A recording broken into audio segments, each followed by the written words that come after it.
Hello, my dear wanderers. It's Soren. Welcome back. Tonight we journey to the heart of Persia, where soft lantern light reflects upon still pools and walkways rest beneath the shade of plane trees. Here in the gardens of Isfahan, water flows gently through narrow channels, its sound weaving with the rustle of leaves. These spaces are crafted to soothe, to create harmony between stone, sky, and silence, each path leading deeper into calm. The air carries faint traces of blossoms, while tiled walls shimmer like pages of a quiet book. So before your dreams take over, gently like the video and subscribe, only if this brought you peace. Tell me where you're listening from and what time it is for you. Now, dim the lights, take a deep breath, and let's drift into tonight's journey together. The city of Isfahan sits in the center of the Iranian plateau, a place of shifting light, pale deserts, and the occasional thread of green where rivers break the dryness. In the 17th century, during the reign of the Safavid dynasty, Isfahan was the chosen capital, and its rulers wanted the city to be more than a political center. They wanted it to be a state. Gardens would become that statement, drawn out in long straight lines, squared courtyards, and carefully arranged pools of water that reflected tiled domes and vaulted arches. When one hears the phrase Persian garden, it is these hushed enclosures that come to mind, spaces designed to impress visitors and soothe residents, to turn the desert into something that felt like an eternal spring. It is worth drifting back before the Safavid era though, because gardens in Persia did not appear suddenly in the 17th century. They stretched back through centuries with roots in the ancient Achaemenid Empire of the 6th century BCE, when rulers like Cyrus the Great and Darius at Persepolis were already sketching out symmetrical spaces with flowing channels of water. The term paradise itself comes from Old Persian paradisa, meaning a walled enclosure. That little linguistic trail has wandered into many languages since, carrying with it the association of a walled garden as a symbol of perfection. By the time Shah Abbas I was redesigning Isfahan, the tradition was so old it was practically embedded in the soil. Shah Abbas, Awad's ruling in the late 16th and early 17th century, had a flair for architectural drama. He moved the capital from Qazvin to Isfahan in 1598, not because it was the most convenient location. It was not particularly close to the empire's shifting frontiers, but because it could become a showpiece. Isfahan was situated along major trade routes, and Abbas wanted his capital to dazzle merchants, ambassadors, and anyone else who happened to pass through. This was not a city to be hidden. It was to be a city that whispered, or rather hummed, about order, symmetry, and control. Gardens were part of this larger choreography. The Persian garden had a familiar layout known as the Chahar Bagh, literally 4 gardens. Picture a square divided by 2 crossing water channels, forming 4 quadrants. Each section could then be planted with trees, flowers, or shrubs, and at the center often stood a pool or pavilion. The cross shape was not accidental. It symbolized cosmic order, the 4 rivers of paradise flowing outwards from a central source. To walk through such a space was to feel both contained and expanded, both in a human-scale enclosure and in a symbolic cosmos. For sleep-deprived visitors today, this kind of structure offers another blessing: the monotony of order, soothing in its predictability. The Safavid capital embraced the Chahar Bagh as its emblem. Shah Abbas ordered a grand avenue to be laid out, called the Chahar Bagh, stretching nearly 2 kilometers and lined with plane trees. Along this avenue, gardens sprouted like orderly children. Behind walls and gates, courtyards opened into shaded orchards and long reflecting pools. If you had the right connections, you could pass from one garden into another, drifting through a series of spaces that alternated between public ceremony and private retreat. The noise of merchants and caravan traffic on the streets could be left behind once you stepped under the trees, replaced by the murmur of water trickling through carved stone channels. Water was the indispensable element. Isfahan sits near the Zayandeh River, a lifeline cutting through central Iran. Abbas sponsored bridges across the river, such as the Sio Sapul, or Bridge of 33 Arches, which itself functioned as both an engineering feat and a social promenade. From these bridges, water could be directed into the city's canals, which fed the gardens. The careful use of water in a desert land was not just practical, it was an artistic statement. A still pool, lined with tiles, became a mirror, doubling the architecture and the sky. A fountain, sending up arcs of droplets, broke the stillness into patterns of movement. Even narrow channels, carved to let water slide gently from one terrace to another, created a low background sound. Gardeners of Isfahan were essentially sound designers, their stage not a theatre but an orchard. One of the celebrated gardens was Hasht Behesht, meaning 8 paradises. Constructed later in the 17th century, during the reign of Shah Suleiman, it stood as a jewel box of architecture within a garden enclosure. The pavilion at the center was octagonal, its name reflecting the 8 divisions of paradise in Islamic cosmology. Inside, walls were painted and mirrored, ceilings carved and gilded, the kind of decoration that suggested luxury without restraint. Outside, trees shaded pathways, and water divided the space into its geometric quarters. It was a place where courtiers could withdraw from the intensity of the palace and drift instead through a controlled nature, one step away from artifice and one step away from wilderness. The Safavids were not unique in linking power with gardens. Their predecessors, the Timurids and Mongols, had done much the same. The Mughal dynasty in India, descendants of Timur and cousins of the Safavids in a cultural sense, carried the Persian garden tradition into their own lands. The gardens of the Taj Mahal in Agra are essentially cousins to those in Isfahan. Yet the Isfahan gardens were distinctive in how fully they were integrated into the urban plan. They were not isolated retreats on hillsides, but living parts of a capital stitched into avenues and marketplaces. If one imagines a traveler arriving in Isfahan around 1620, perhaps a merchant from Venice or an envoy from the Ottoman court, the first impression might be the wide boulevard of Chahar Bagh, its double rows of trees shading the promenade. Carriages and horses would move along the road while pedestrians could stroll in the shade. Behind walls, glimpses of gardens would appear. A tiled gate, a flash of green, the sparkle of water. If the visitor were honored with an invitation, he might step inside one of these gardens to find not wild nature but arranged calm. For those used to the narrow streets of European cities, the spaciousness would have felt luxurious. Even in recollections, visitors noted the balance of openness and enclosure, the way one could feel simultaneously within the heart of a city and removed from it. Yet these gardens were not purely peaceful refuges. They were also tools of politics.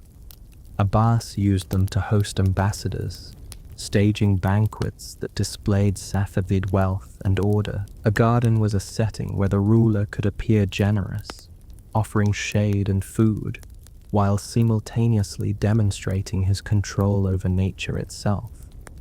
The message was not subtle. If the Shah could order water to flow and trees to grow in the desert, he could certainly order his empire. The geometry of the garden became the geometry of rule. At the same time, the very orderliness could slide into monotony. Garden after garden followed the same basic pattern, with only details altered. Some European visitors, after initial awe, confessed to a kind of fatigue. Another courtyard, another pool, another set of tiled arches. To them, it was like listening to a musical piece where the melody never changed, only the ornaments. Yet even that monotony had its effect. It lulled rather than dazzled, which may have been the point. Within Isfahan, gardens were not limited to royalty. Wealthy merchants and officials built their own bags, scaled down but still echoing the same structure. Families might gather in shaded courtyards, the men reciting poetry, the women arranging flowers, children playing near the fountains. In summer, the trees provided relief from the dry heat, and in winter the bare branches etched patterns against pale skies. Life revolved around these enclosures, as if the city were a necklace, and each garden a bead threaded along the string. Over time, however, the fate of the gardens grew precarious. Wars, neglect, and urban expansion ate away at them.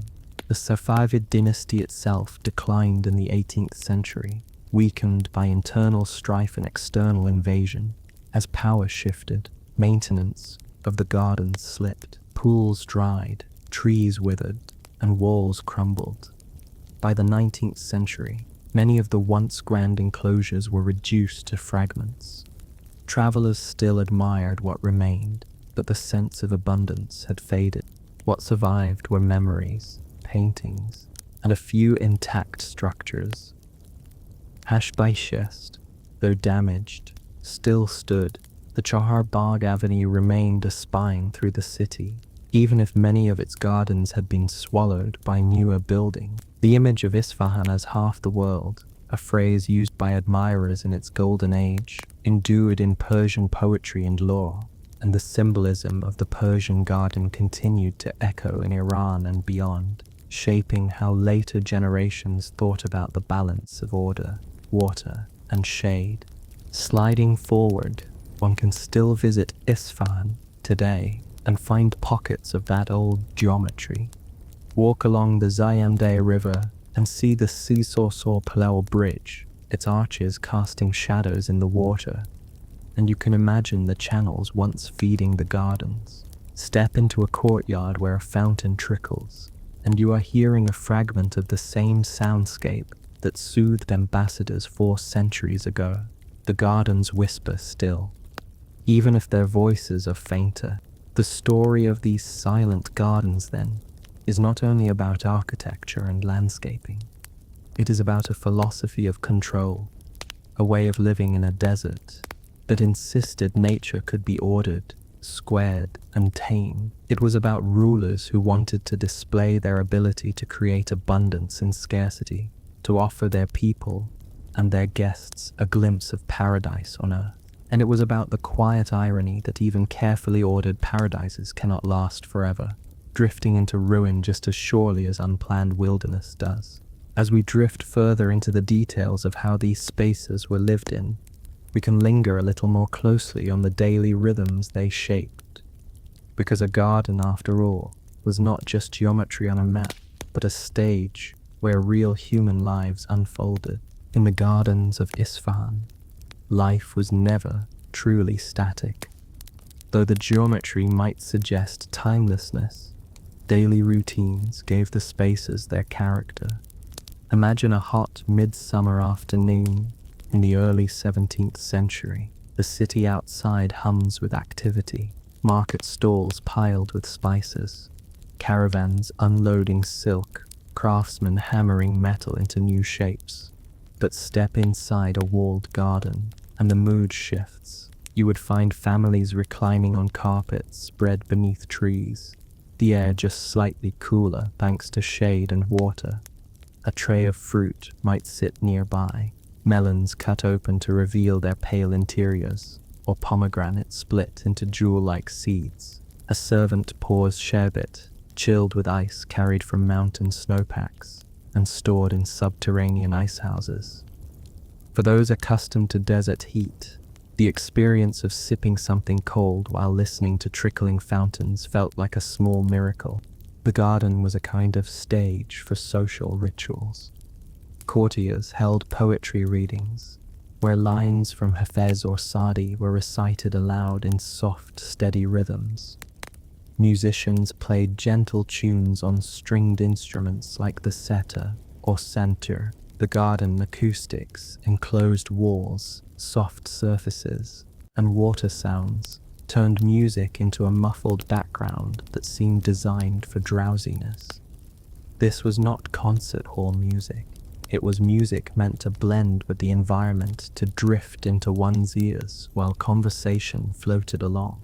The women of the Serenity court also used the gardens, though accounts are limited because most European travelers never saw them direct. Still, sources suggest that the royal women had access to separate enclosed gardens, where they could walk, talk, and manage household affairs away from public eyes.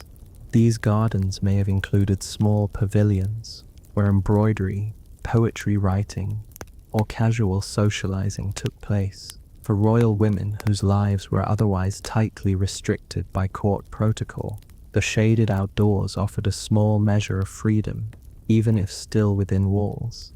Children, too, transformed the gardens from quiet geometry into lived space. One can imagine boys racing along paths, splashing their hands in fountains, or playing games beneath trees. Girls may have learned to tend flowers or arrange gatherings under the supervision of elder women. The idea of gardens as learning spaces was not foreign.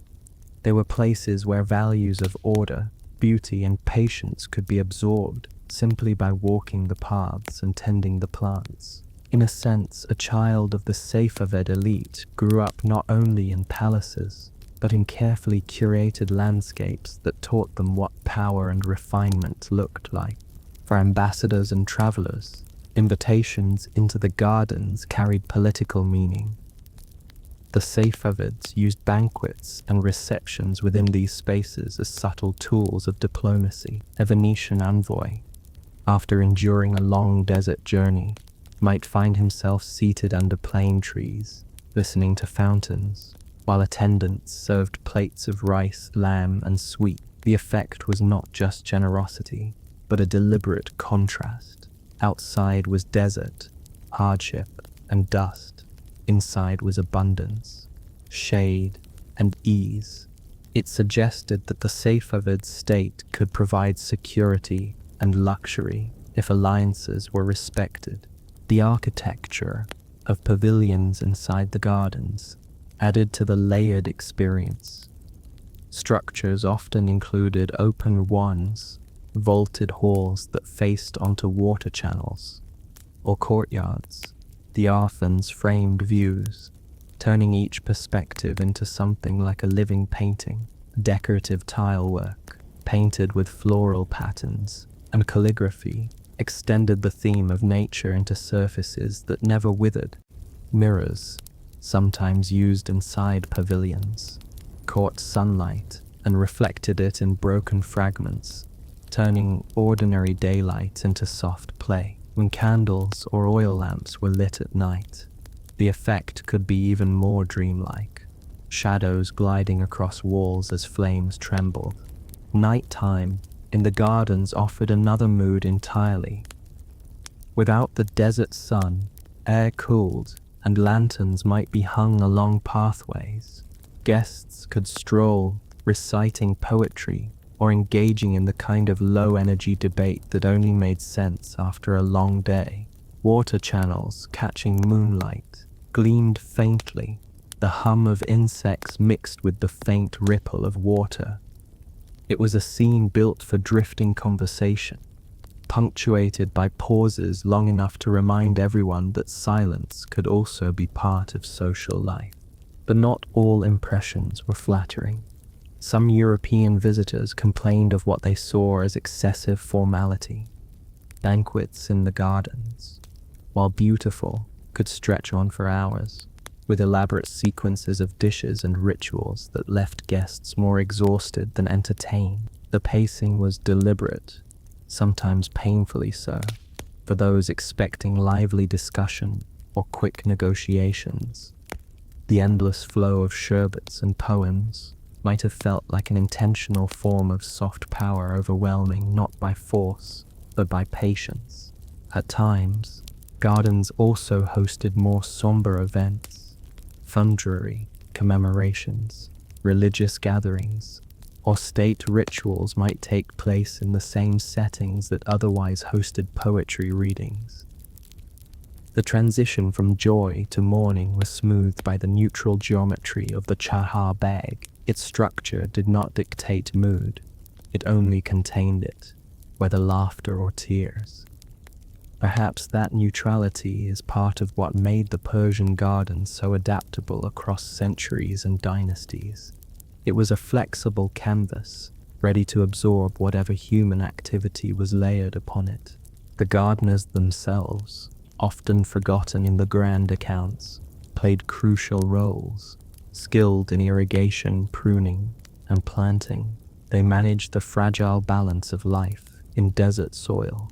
Trees such as cypress, plane, and pomegranate were carefully tended, while roses and jasmine added fragrance. Seasonal cycles were respected: spring blossoms, summer fruit, autumn leaves, and winter dormancy. Gardeners' knowledge passed from generation to generation, a kind of invisible expertise that allowed rulers to pretend that abundance was effortless. In reality, it required constant work, hidden hands making sure the illusion of paradise held together, and illusions sometimes faltered. During drought years, water levels in the Zayandeh River dropped, making it harder to supply all the channels. Pools might stagnate, fountains weaken, and the carefully crafted soundscape collapse into silence. In those years, gardens became reminders of fragility rather than abundance. A dry pool in the center of a Chahar Bag was not simply an inconvenience. It was a quiet announcement that even kings could not entirely control nature. Beyond politics and display, gardens also carried spiritual weight. In Islamic tradition, paradise was imagined as a garden with shade, flowing rivers, and abundant fruit. To walk through a Persian garden was therefore not only to enjoy luxury, but to glimpse a symbolic afterlife. Architects and poets drew this connection explicitly, describing gardens as earthly reflections of heavenly reward. This spiritual dimension lent gravity to otherwise ordinary activities. Sitting under a tree, drinking sherbet, could feel like participating in something cosmic, as if the lines of the Chahar Bag echoed the very structure of eternity. Even with this symbolism, everyday life in the gardens retained its small ironies. Birds swooped down to steal fruit, insects bit at ankles, and dust sometimes blew in, despite the walls.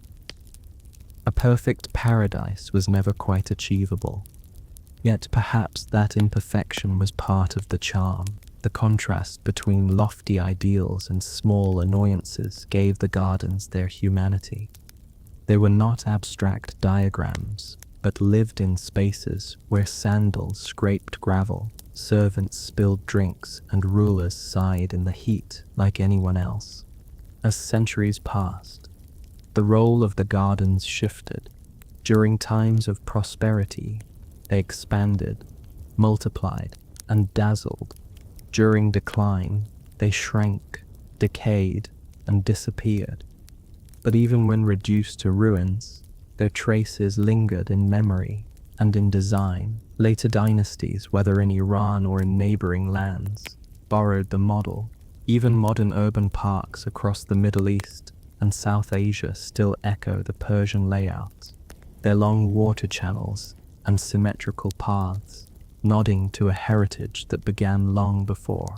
Sliding from the daily rhythms of Safavid elites, we can ease into the quieter, stranger corners of their personal lives, where the geometry of gardens intersects with the geometry of dynasties, marriages, and eccentricities that unfolded behind shaded walls. The rulers who wandered through these carefully ordered spaces carried with them lives that were often anything but balanced.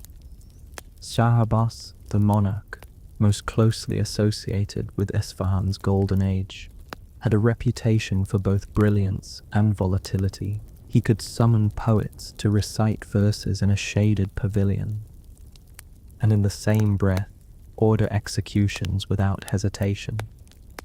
His personal life was tangled with contradictions, celebrated as a reformer who strengthened the state, yet notorious for his cruelty within his own family. To understand the mood of these gardens, one has to picture the ruler who paced them, a man capable of enjoying delicate fountains while harboring deep mistrust toward his sons. Abbas had multiple sons, yet his fear of being overthrown led him to extremes. Paranoia pushed him to blind or kill several of them, actions that ensured he would not be challenged, but also left his dynasty weaker. The irony is striking. In gardens that symbolized order and continuity, the royal bloodline was being violently disrupted.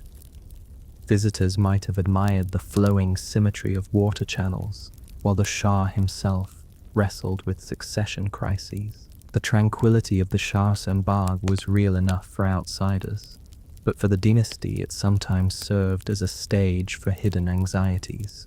The Safavid dynasty, as a whole, was prone to dynastic oddities, intermarriage within royal and noble fables, common in many courts, tightened the social circle until it was more of a knot than a net. Cousins married cousins, uncles married nieces, and the genetic and political entanglements grew dense. These unions were less about affection and more about property, loyalty, and survival. Gardens might have hosted wedding ceremonies under fragrant arches of roses, but behind the celebration lay calculations about which lineage was being shored up and which rival was being pacified. Abbas himself leaned heavily on eunuchs and ghulams, military slaves taken from the Caucasus, to counterbalance the influence of tribal elites. These men often lived in the palace complexes near the gardens and held significant authority. Their loyalty was meant to be personal, tied directly to the Shah, yet their presence also reshaped court culture. Visitors strolling the Chaharbagh Boulevard might have encountered these figures, dressed in fine silks commanding households of their own. The gardens, designed as symbols of stability, quietly absorbed this shifting balance of power, where outsiders turned insiders controlled access to the ruler. Later rulers, after Abbas, lacked his energy, but inherited his palaces and gardens. Shah Safi, his grandson, is often remembered for indulgence rather than reform. Accounts describe him as a man more interested in drink and pleasures than in statecraft. Gardens that had been stages for Abbas's political theatre became backdrops for less inspiring scenes. Long nights of excess, pavilions filled with laughter that rang hollow in the ears of diplomats. The architecture stayed the same, but the mood shifted, like watching a carefully choreographed play devolve into improvisation. Shah Suleiman, reigning later in the 17th century, was even more withdrawn.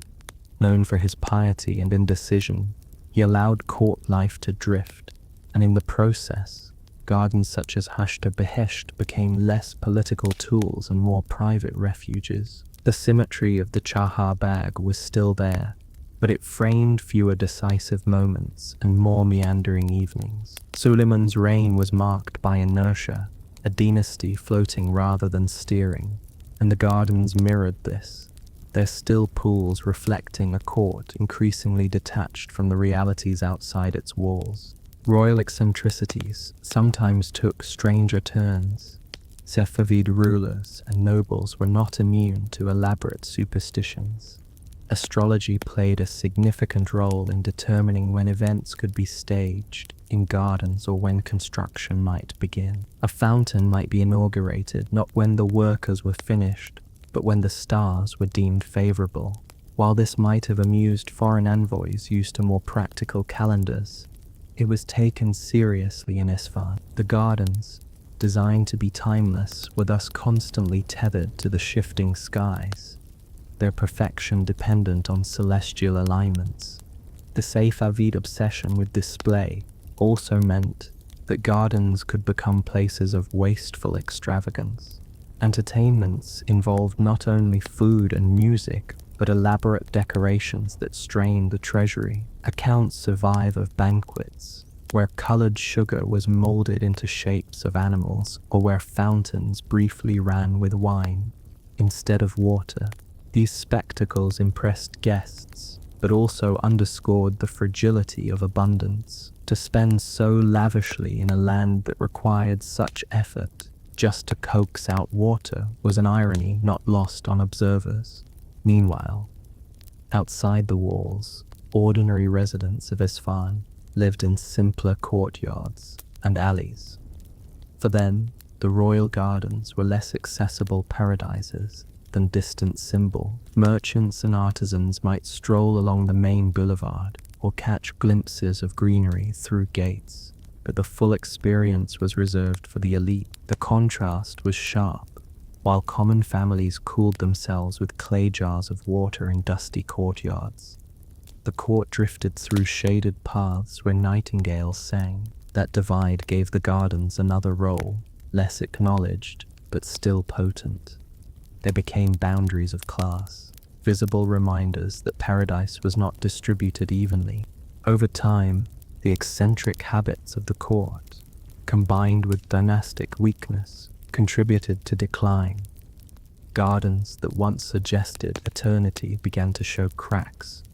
Pools dried more often, channels silted up, and trees went untended. The metaphor was difficult to miss.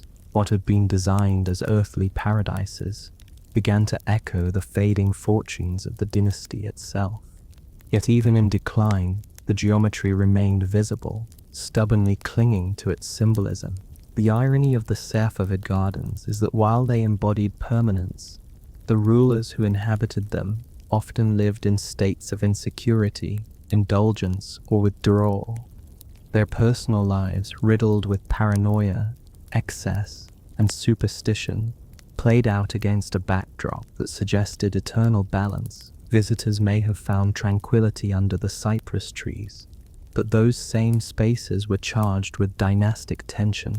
To walk through them was to sense not only shade and water, but also the strange, whispered dramas of rulers trying and failing to hold their worlds together. Sliding further, we can look more closely at how the decline of Safavid power in the 18th century reshaped the fate of Isfahan's gardens, leaving behind traces that were as melancholy as they were beautiful. As the 17th century gave way to the 18th, the steady rhythm of Safavid authority began to stutter. The decline of the dynasty can be traced in ledgers, treaties, and military campaigns, but it also left its mark in the silent corners of Isfahan's gardens. These once proud symbols of control and abundance began to wither, not in a dramatic collapse, but in a gradual drift, like leaves curling inward at the edges before falling. For a dynasty that had imagined its capital as a paradise on earth, the slow unraveling of these ordered landscapes carried an almost poetic sting. Part of the problem was economic. The Safavid state depended heavily on the silk trade, and fluctuations in global markets meant instability in revenue. As coffers emptied, the funds to maintain elaborate irrigation networks and manicured orchards dwindled. Gardens are expensive illusions, requiring constant pruning, cleaning, and replenishment. Without money, fountains fell silent and pools turned stagnant.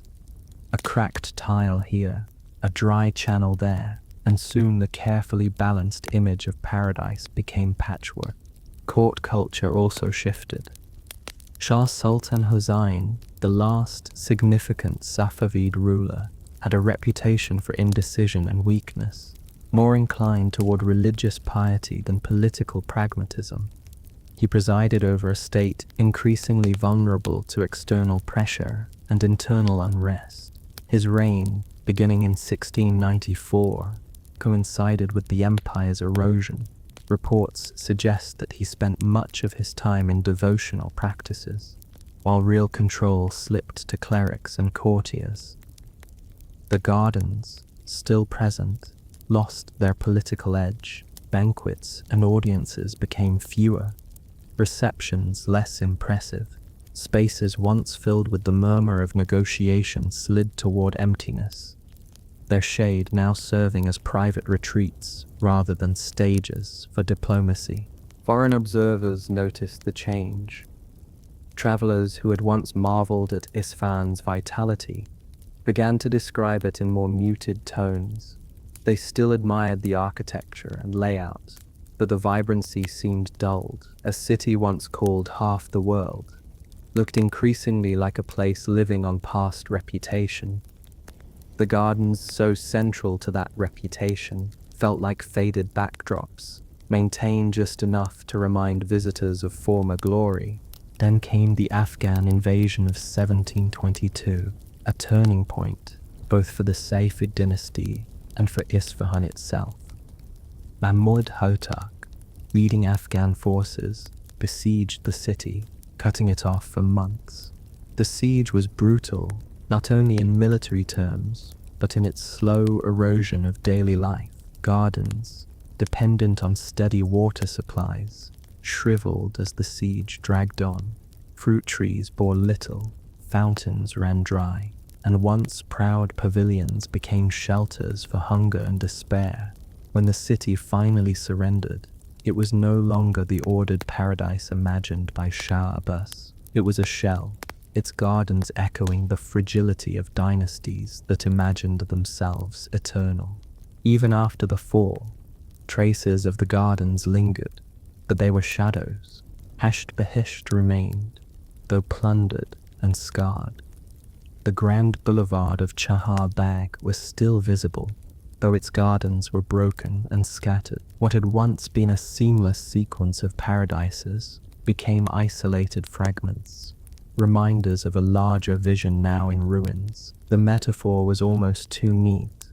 A dynasty that had built gardens to display control had collapsed, leaving behind neglected enclosures where weeds sprouted in cracked fountains. Yet, even in decline, the symbolic weight of the gardens did not vanish. Later rulers, from the Afsharids to the Qajars, saw in Isfahan's remnants a reminder of what had been.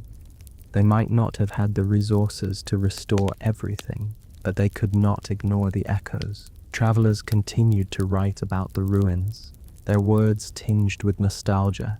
In some accounts, the broken gardens seemed even more poignant than the flourishing ones, an image of paradise interrupted, all the more memorable because it had faded. For the people of Isfahan, the loss was more practical. Gardens that had once been sources of food, shade, and water became unusable. Merchants no longer brought goods to shaded pavilions. Families no longer gathered in fragrant orchards. Instead, survival demanded new rhythms, ones less dependent on elaborate geometry and more on basic endurance. The city, once designed to dazzle, became a place of endurance and recovery. The irony is that while the Safavid dynasty crumbled, the Persian garden, as a concept, lived on. Its geometry, its symbolism, and its aesthetic spread far beyond Ifir. The Mughal gardens in India, already influenced by Persian models, continued to thrive. Later European visitors, struck by the structure and symbolism, carried ideas back to their own landscapes. The vision of shade, water, and symmetry proved more resilient than the dynasty that had staged it. The fate of Isfahan's gardens, after the fall, reveals a deeper truth about human projects of control. Nature can be shaped, ordered, and tamed for a time, but dynasties and economies are less predictable. A fountain can be turned off as quickly as it is turned on, and a dynasty can unravel as quietly as a garden dries up. The Safavids had hoped to create paradises on earth, and in some ways they succeeded, but even paradise is vulnerable to politics, drought, and war. In the centuries that followed, Isfahan's reputation remained strong in memory, even as its physical reality dimmed. Poets still spoke of its beauty, and travelers still sought it out. To walk among the ruins of gardens was to feel both the presence of what had been and the absence of what was lost. Silence itself became part of the experience. The absence of fountains, the emptiness of shaded paths once filled with voices. What was left was not paradise, but a memory of paradise, lingering like a faded scent in the air. Drifting onward, we can step back from decline and linger instead on the broader tradition of Persian gardens, exploring how their symbolism and design rippled far beyond Isfahan, shaping empires and imaginations alike. The Persian garden, though embodied most famously in Isfahan, was never confined to a single city or dynasty. Its geometry and symbolism traveled widely, carried by rulers, architects, and poets who saw in it more than just landscaping. It was a model, almost a template, that could be lifted from one context and placed in another. When you imagine 4 water channels dividing a square into neat quadrants, you are essentially imagining an idea that crossed centuries and borders, flowing like the very rivers it represented. Long before Shah Abbas walked the Chaharbagh Boulevard, Persian kings of earlier dynasties had already cultivated the model. In Achaemenid times, gardens such as those at Pasargadae, built by Cyrus the Great in the 6th century BCE, offered a prototype. Archaeologists have found remains of channels and terraces suggesting an early form of the same quadripartite design. These were not ornamental afterthoughts. They were integral to royal architecture, built alongside palaces as statements of control over the land. The pattern persisted into the Sasanian era, showing that long before Islam, Persian rulers were already equating political order with geometric gardens. With the arrival of Islam in the 7th century, the symbolism only deepened.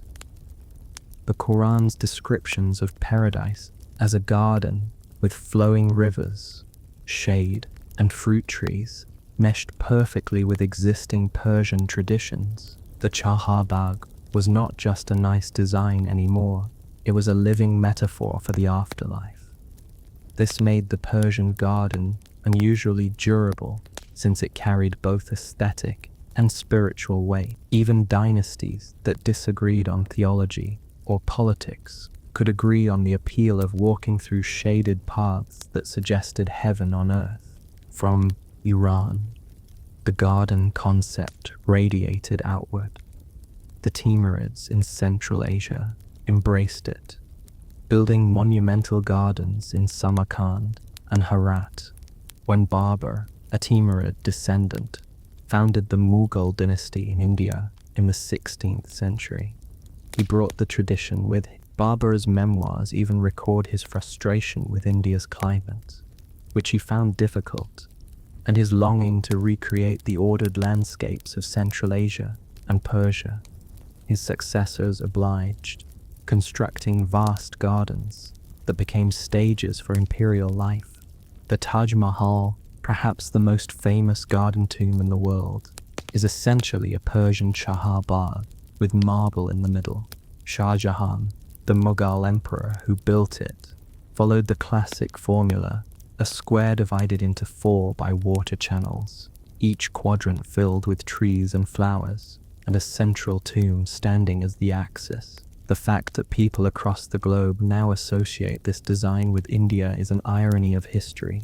Its roots stretch firmly back to Persia and to Isfahan's own precedents.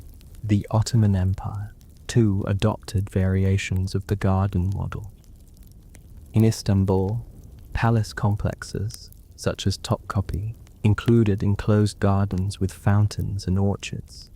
While the Ottomans had their own traditions, contact with Persian culture, sometimes friendly, often hostile, ensured exchange. Ambassadors who moved between Istanbul, Isfahan, and Mughal Delhi would have seen familiar layouts, even if the details differed. In this way, the Persian garden became a shared language of power across empires that otherwise competed bitterly. Europe eventually joined the story, though in more roundabout fashion.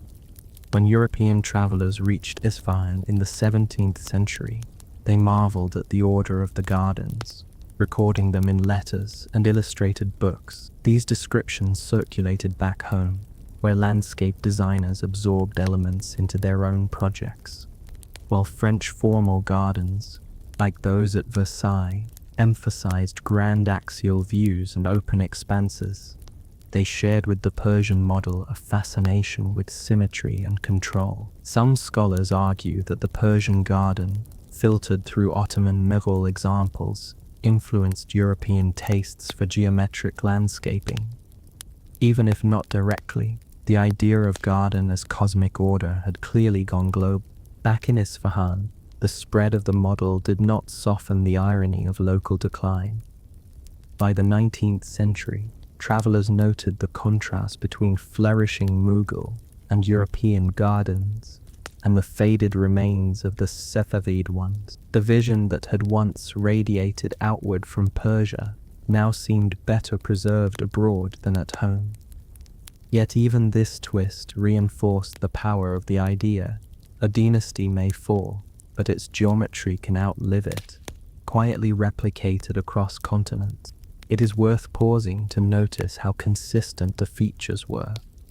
Even when transplanted, water channels were always central, whether in Iran, India, or Central Asia.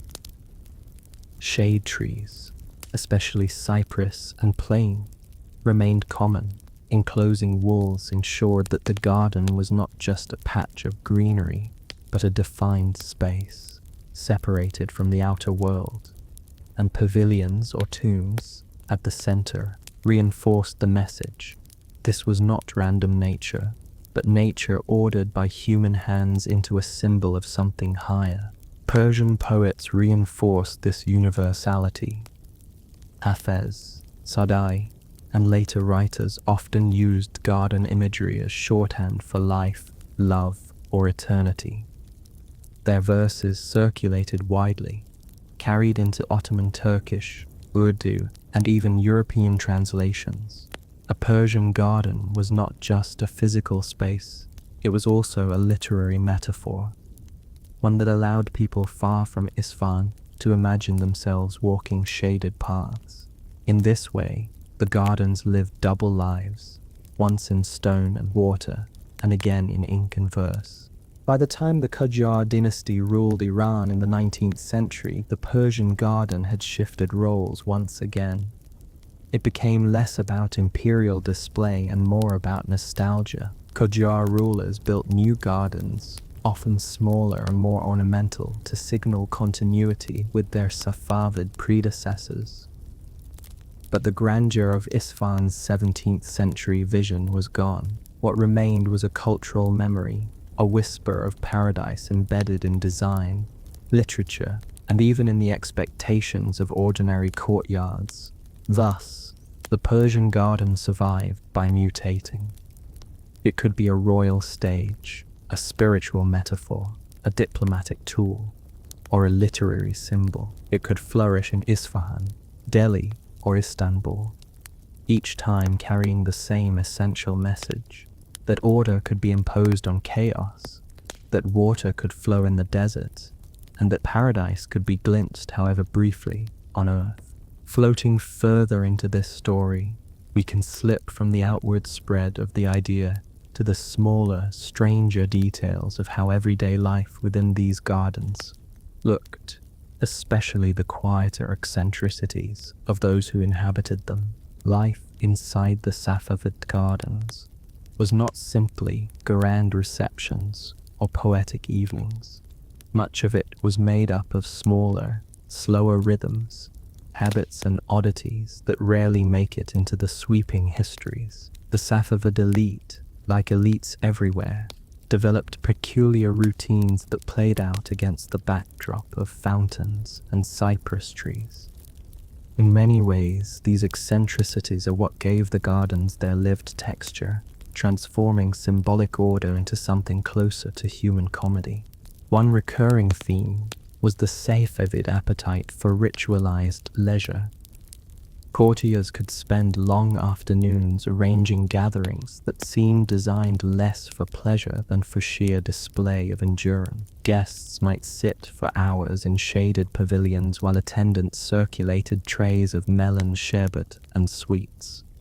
The trickle of water in the background was meant to soothe, but for those trapped in endless rounds of polite conversation, it probably felt more like a low-level form of hypnosis. Foreign envoys occasionally hinted at boredom in their letters, though they softened it with admiration for the surroundings. It is difficult to complain too loudly when your host is offering fountains in the desert. Some rulers leaned into excess more heavily than others. Shah Safi, for instance, was infamous for drinking bouts that left him incapacitated for days. Pavilions that once hosted careful ceremonies under Abbas were turned into drinking halls, where wine flowed freely and decisions were postponed indefinitely. The fountains may have symbolized the 4 rivers of paradise, but in Safi's company, they sometimes symbolized the 4 rivers of inebriation for courtiers required to attend.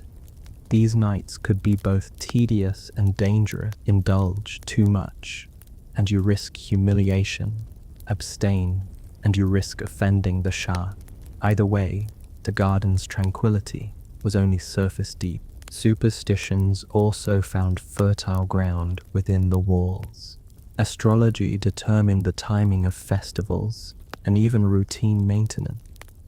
A gardener might be ordered to delay pruning a tree until the stars gave permission, as if celestial bodies cared about the health of apricot branches. While this may seem quaint to modern readers, the belief was serious. To trim a tree under the wrong sign could invite miss, and no ruler wished to test fate by ignoring the heavens. In a sense, the Persian garden was not only geometric, but astrological.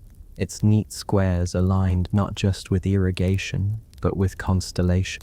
The gardens were also filled with animals, some welcome, others less so. Birds were highly prized, especially nightingales, whose songs were celebrated in Persian poetry. Rulers encouraged their presence, planting trees and shrubs to attract them. Yet the same trees drew less desirable visitors: sparrows, crows, and the occasional raven that interrupted nightingale songs with less melodic squawks. Cats prowled the paths, tolerated for their hunting skills, though they sometimes disrupted carefully arranged flower beds. Dogs, generally viewed with suspicion in Persian culture, were rarer, though some court members kept them discreetly. Insects, of course, ignored all symbolic intentions. Mosquitoes thrived in the water channels, turning summer evenings into a quiet battle of swatting and endurance. Royal women, secluded from public view, added another layer of eccentricity to garden life. Within their own enclosed sections, they cultivated spaces that combined leisure with subtle influence. Reports suggest they organized poetry readings, embroidery circles, and even managed small economies of gift-giving within these shaded retreats. A garden pavilion could become a place where alliances were whispered into being, where a carefully chosen verse or gift altered the balance of the harem. Outsiders never saw this directly, but the hints that survive suggest that behind the silence of water channels lay a network of quiet negotiations. Children, meanwhile, gave the gardens a more chaotic soundtrack. Accounts describe young princes riding small horses along paths clearly not designed for such activity, servants trailing nervously behind, games of tag ball play, and impromptu races disrupted symmetry, leaving scuffed gravel and bent plants in their wake. It is tempting to imagine stern gardeners sighing at the damage, only to repair it in silence the next morning. The ideal of order, after all, was more important than the reality of rambunctious youth. Food added another dimension to the eccentricities. Banquets often featured fruit displayed in extravagant patterns, pyramids of melons or trays of candied nuts, arranged like miniature mosaics. But abundance bred waste. European visitors noted with some astonishment how much was left uneaten, discarded after the spectacle, in a land where water was precious. Such displays of excess could feel surreal, yet that was the point. A saif-e-vid banquet in a garden was meant to suggest that scarcity had been conquered, that even the desert could be made to overflow. The irony, of course, was that the illusion only held for as long as the economy remained stable. Occasional meltdowns punctuated this otherwise languid existence.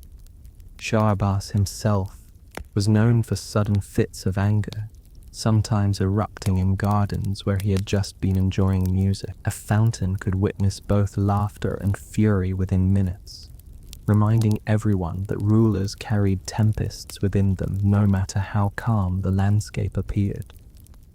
Later rulers, less energetic but equally unpredictable, shifted moods in ways that kept courtiers perpetually cautious. A stroll in the garden was never just a stroll, it was also a performance, one in which misreading the ruler's mood could be costly. Even the plants themselves became part of court eccentricity.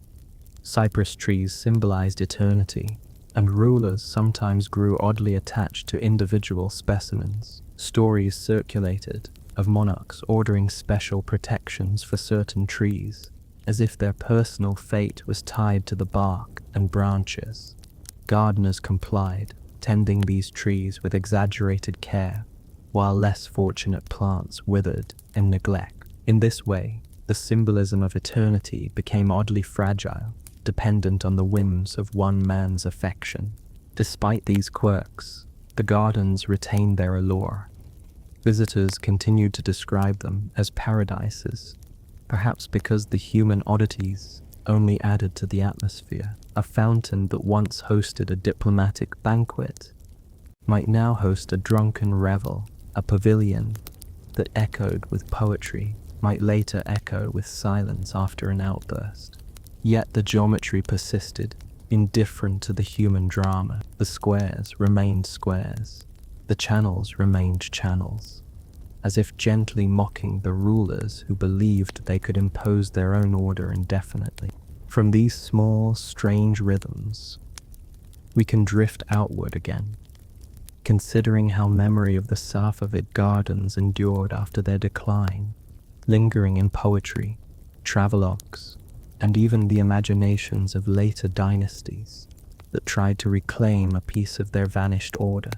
After the fall of the Safavid dynasty and the Afghan siege, the gardens of Isfahan entered a new phase, not one of flourishing life, but of lingering memory.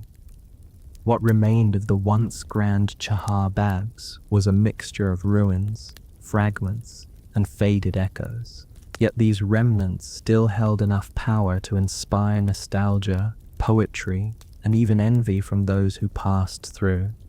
In some ways, the half-broken gardens became more famous than their perfect predecessors, precisely because they embodied the bittersweet passage of time.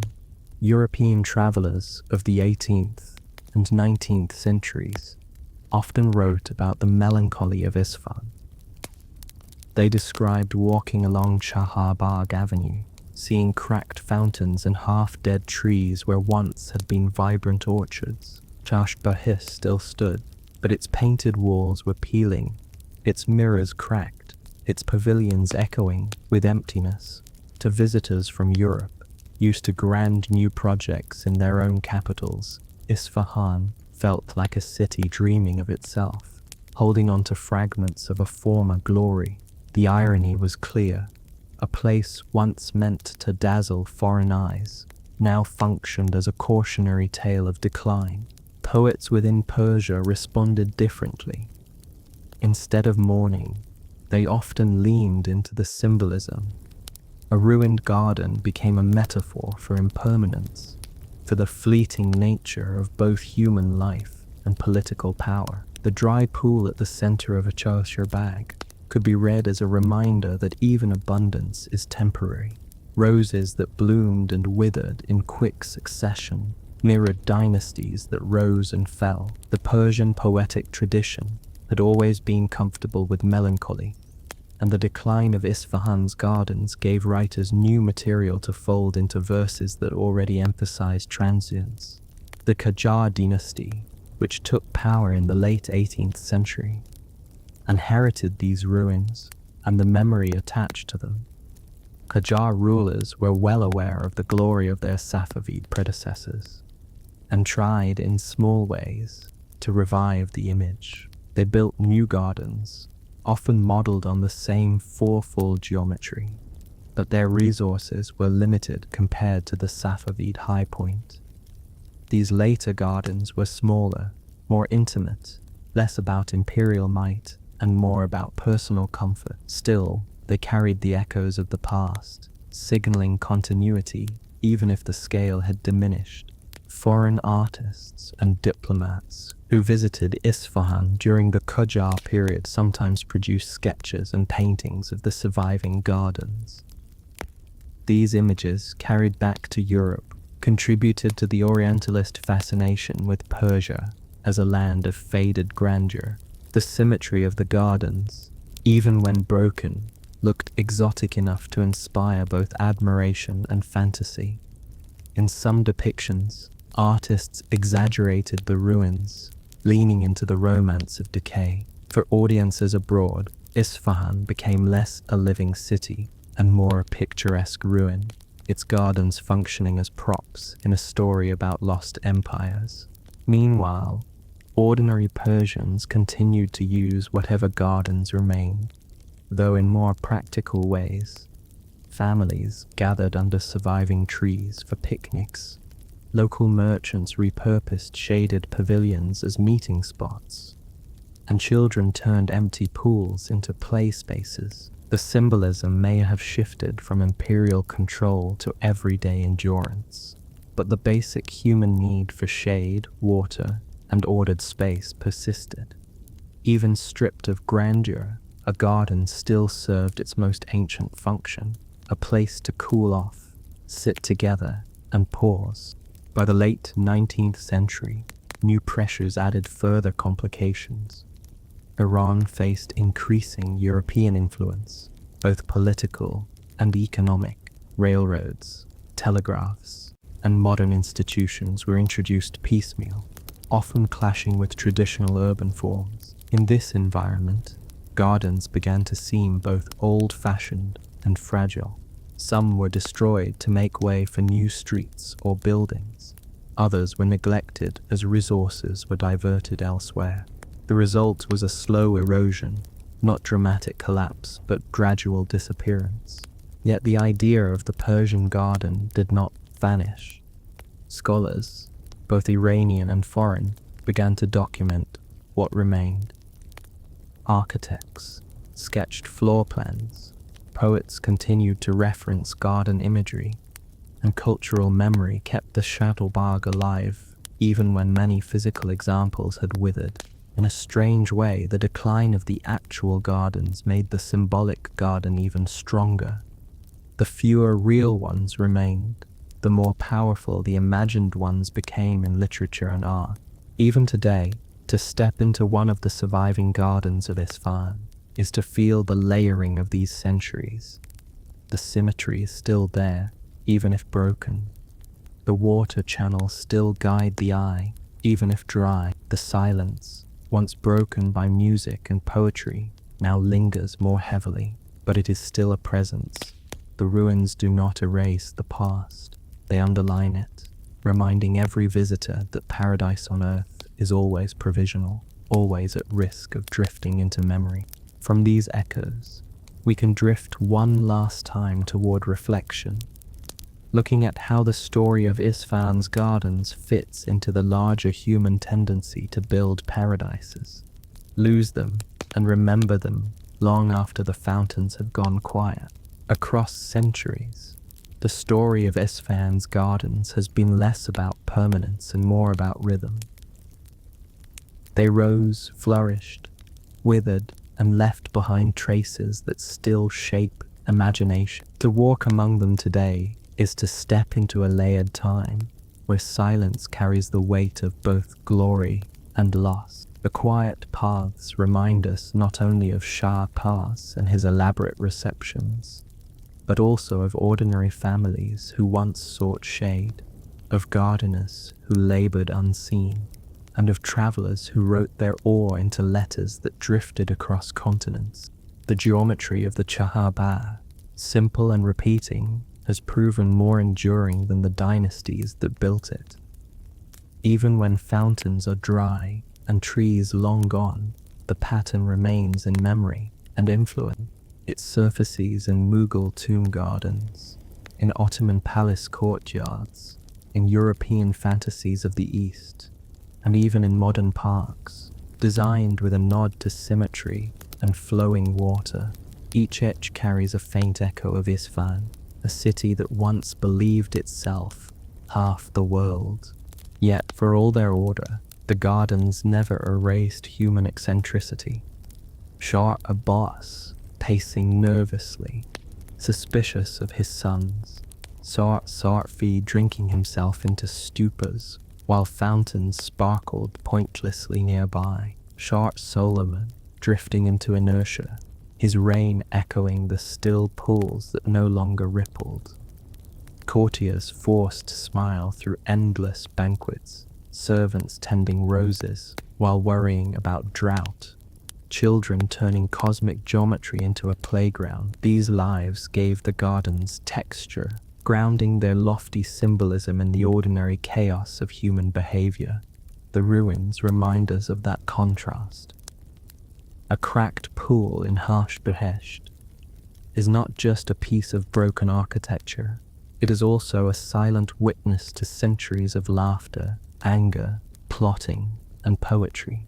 The surviving plane trees along Chahar Bagh are not merely botanical relics, they are descendants of trees that shaded embassies, merchants, and families across generations. Even silence is layered.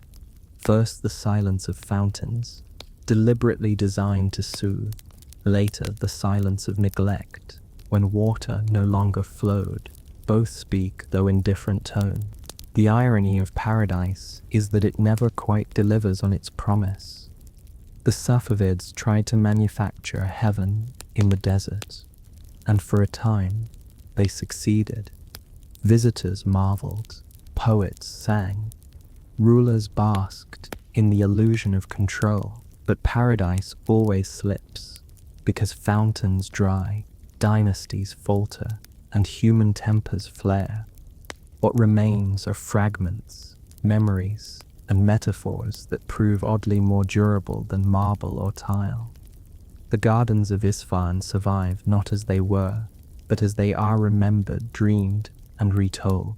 To imagine them now is to drift through water channels that may or may not still carry water, to walk paths that may or may not still be lined with cypress. It is to listen for nightingales and hear only echoes, to wait for poetry recitals that ended centuries ago. And yet, even in silence, the gardens perform their final role. They remind us that paradise, whether royal or ordinary, is always temporary, always fragile, but always worth remembering.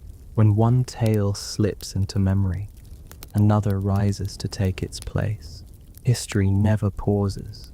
It only reshapes itself, preparing us for something wilder, stranger, and far more unexpected. This is Watchful Lanterns of Lijiang nights along the mountain canals of Yunnan. High in the mountains of Yunnan, where rivers run swift and clouds cling low, lies the old town of Lijiang, It is a place where stone streets wander like lazy streams, where wooden houses lean close together as if whispering, and where canals cut through the town like veins of silver under lantern light. In the evenings, those canals become the stage for one of the gentlest spectacles imaginable. Rows of lanterns swaying, their reflections trembling on the water, as though the town has decided to dream out loud. The story of Lijiang is less about grand empires and more about persistence. For centuries, it was home to the Naxi people, an ethnic group with their own language, rituals, and remarkable ability to adapt to mountain life. The town was not vast, not a capital of sweeping armies or endless palaces, but it had something rarer, continuity. Through dynasties that rose and fell, through wars and upheavals, Lijiang remained. Its survival owed much to geography. Nestled along trade routes that connected Tibet, Yunnan, and further south into Southeast Asia, it became a small but steady hub, a station along the tea and horse caravan roads. The famous tea-horse road, sometimes called a southern cousin to the Silk Road, brought merchants and mule trains through Lijiang, carrying tea from Yunnan toward Tibet and beyond. Along with tea came salt, cloth, medicine, and the slow hum of stories exchanged at market stalls. At the center of it all were the canals, fed by snowmelt from Jade Dragon's snow mountain. The waterways threaded the town, dividing it into neighborhoods but also binding it together. Bridges of stone or wood arched gracefully over them, so frequent that one visitor remarked it seemed impossible to walk more than a few paces without crossing water. The canals were practical, bringing clean water to homes, washing places and fields, but they also shaped the town's rhythm. To wake in Lijiang was to hear water slipping past your window, to draw a bucket for cooking or cleaning, to watch reflections tremble while stirring morning porridge. At night, however, the canals transformed. Lanterns hung from eaves and bridges, their light soft and steady. The red glow shimmered on the water, fractured into endless ripples, for travelers weary from the day's climb. The effect was mesmerizing. Streets that seemed narrow and plain in daylight turned into glowing corridors. Reflections doubled everything. One lantern above, one lantern below, swaying in sync, but never touching. It was as though the town existed twice, once in wood and stone, and once in light and water. The Naxi people added another layer to this nocturnal scene with their music. Lijiang became known for Naxi classical music, a tradition that blended local melodies with influences from older Chinese court music. Musicians played stringed instruments, flutes and drums, sometimes gathering in courtyards or near the canals themselves. The music was slow, sometimes almost meandering, as though it took its pace from the water. For listeners, it was less about performance and more about atmosphere. One could sit by a canal, hear the faint strains drifting from somewhere nearby, and feel as though the town itself was humming. Social life, too, revolved around the water. Inns and tea houses lined the canals, their windows open to the breeze. Merchants negotiated deals over bowls of tea, while locals gossiped about family affairs. Lanterns outside signaled welcome, their flickering inviting passers-by to step in. Unlike the grand palaces of imperial capitals, these were modest places, but their modesty had its own appeal. Hospitality here was less about dazzle and more about endurance, a place to rest, eat, and perhaps listen to a story before continuing the long road ahead. Yet, for all its gentleness, life in Lijiang was not without hardship. Fires occasionally swept through the town, the wooden houses vulnerable to sparks. Floods, too, could threaten. When snowmelt surged too quickly down from the mountain, each disaster scarred the town, but each time it was rebuilt, the canals guiding the reconstruction like old lines on a map. The lanterns would return, as though to reassure both residents and visitors that continuity remained. Dynasties changed. Emperors far away in Beijing rose and fell, but in Lijiang the lanterns kept glowing. The Ming dynasty formally recognized the local Naxi rulers, granting them hereditary positions as Tuzai, or native chieftains, who governed on behalf of the emperor. This arrangement allowed Lijiang relative autonomy, sparing it from many of the upheavals that wrecked larger provinces. The Tuzi presided from their own residence, the Mu Palace, a sprawling wooden complex within town. Under their watch, the canals continued to flow, and the lanterns continued to glow. One cannot help but notice the contrast. In imperial capitals, politics shifted like storms, full of intrigue, coups, and executions. In Lijiang, the rhythms were slower, water flowing, lanterns swaying, music playing. The town was not free from change. It absorbed Han Chinese influences, Tibetan traditions, and trade goods from as far as India, but it digested these slowly, folding them into daily life rather than letting them overwhelm. The lanterns watching over the canal seemed to symbolize this persistence, steady lights marking continuity through centuries of drift. Even today, visitors to Lijiang often describe the same sensation that merchants and envoys must have felt long ago, that of stepping into a dream where water, stone, and light blend seamlessly. The narrow lanes, the sound of footsteps on old flagstones, the glow of red lanterns mirrored below, all combine into a scene that feels timeless. Of course, reality is more complicated. The town has been rebuilt many times, expanded for tourists, and polished for visitors, yet the essence remains. The canals still slip silently under bridges, and the lanterns still sway as though keeping watch. From this gentle beginning, we can drift deeper into the textures of Lijiang's nights, exploring not only the lights and sounds, but also the peculiarities of those who lived here. Rulers, musicians, families, and travelers, each adding their own shadows and echoes to the lantern-lit canals. If daylight in Lijiang belonged to merchants, muleteers, and market stalls, the night belonged to lanterns and stories. After the sun slipped behind Jade Dragon's snow mountain, the streets took on a slower rhythm. Merchants closed their shutters, children were called inside, and yet the canals remained alive with a softer kind of movement. Lanterns flickered above water, not as bright as daylight, but more persuasive in their quiet persistence. They suggested that the town itself stayed awake, watching, even when most of its people rested. In the Ming and Qing periods, the Naxi chieftains, the Mu family, oversaw this nocturnal stage from the Mu Palace, their wooden halls perched slightly above the bustle. By day, their officials dealt with trade disputes and land matters.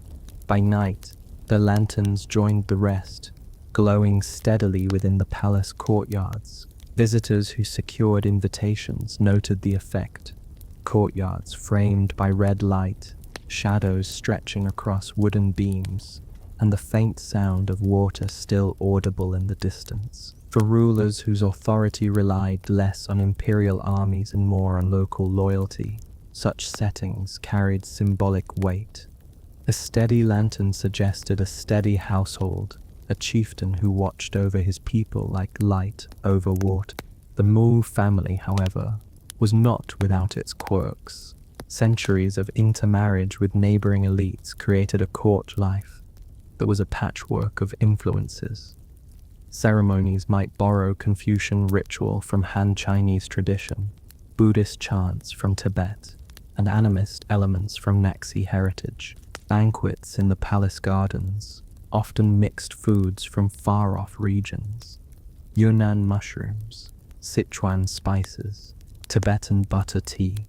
Guests may have felt that dinner itself was a kind of caravan, each dish arriving from a different road. Against this backdrop, lanterns swayed gently, as if unbothered by the eclecticism below. The townspeople, meanwhile, found their own rhythms. At night, women gathered near the washing platforms built along the canals, exchanging news while rinsing cloth in the cold water. Lanterns lit these spaces too, turning ordinary chores into scenes that travelers often romanticized. Men lingered in tea houses, smoking pipes and playing cards under soft light, their reflections wavering in the water outside. Children, ever restless, tested curfews by following the glow of lanterns from one bridge to another, daring each other to splash stones into the water before being chased home. The town was small, but the lanterns made it feel like an endless maze of glowing corridors, safe enough to wander, but mysterious enough to invite wandering. Music added another dimension. Maxi orchestras, sometimes played in public squares or near temples. The deep twang of string instruments and the breathy tones of flutes drifting through the night. The music was not hurried, it meandered like a canal, looping back on itself, sometimes seeming to forget where it was going. For listeners, especially tired merchants who had trudged all day with mule caravans, this lack of urgency was welcome. The lanterns did not demand attention, and neither did the music. Together they created a setting where rest was not so much enforced as suggested, a quiet persuasion that bodies eventually obeyed. Travelers from outside often recorded these impressions in journals. A few envoys from the Ming court, sent to check on the loyalty of the Mu family, wrote about the lantern-lit canals with a kind of detached admiration. They were less impressed with the governance, which they often described as lax. But even they could not ignore the beauty of the town at night. One wrote, somewhat begrudgingly, that the lanterns seemed to accomplish what official inspections could not. They kept the town orderly simply by existing, as though no one wanted to break the spell of their glow. There were ironies too. Fires remained the town's greatest hazard, and the very lanterns that made nights enchanting also posed risk. Wooden houses leaned close together, and a stray spark could leap across rooftops with alarming ease. Local ordinances required watchmen to patrol with buckets of water, their job to ensure that enchantment did not turn to catastrophe. Some nights were quiet, their footsteps blending with the murmur of water. Other nights, alarms rang, and families rushed to form bucket lines under the same lanterns that had seemed so peaceful moments before. In this way, the watchful glow was both blessing and potential curse. Over time, the canals and lanterns also became tied to the rituals of memory. Festivals punctuated the year, during which families floated small lanterns directly onto the water, watching them drift away like glowing prayers. Some were meant to honor ancestors, others to ward off bad fortune. The canals, usually practical channels for washing and drinking, became rivers of light, carrying hopes downstream. For children, it was a night of delight. For elders, a night of quiet reflection. Either way, the scene reinforced the sense that the town was more than just stone and wood. It was also a stage where collective memory flickered against the dark. Dynasties far away rose and fell, but in Lijiang, the nightly rhythm repeated. Water flowing, lanterns glowing, music meandering, families gathering. Even when floods struck or rebellions rumbled in distant provinces, the canals offered continuity. Perhaps that is why the town endured, because it trusted less in armies and more in lanterns, less in decrees and more in nightly rituals that reminded everyone of stability. As we drift further into Lijiang's nights, we can ease closer to the more private eccentricities of its rulers and residents, quirks that unfolded under lantern light and sometimes contradicted the tranquility of the canals themselves. Beneath the glow of lanterns, the town of Lijiang was not only a place of serenity but also of peculiarities, particularly among the Mu family chieftains who held authority for centuries. Their palace, rebuilt multiple times after fires and earthquakes, dominated a hillside overlooking the canal web below. At night, lanterns lit its courtyards in patterns of red and gold, casting long shadows across carved beams. From the outside, the palace looked serene. Inside, however, life could be less tranquil. The Moi rulers styled themselves as both local leaders and semi-imperial lords, adopting Chinese rituals while still clinging to Naxi traditions. This balancing act often veered toward eccentricity.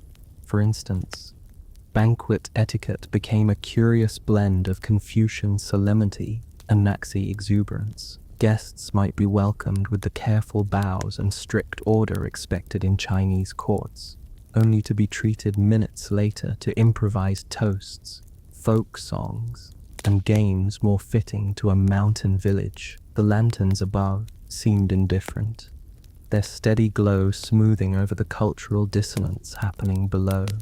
Power within the Mo family was not always stable.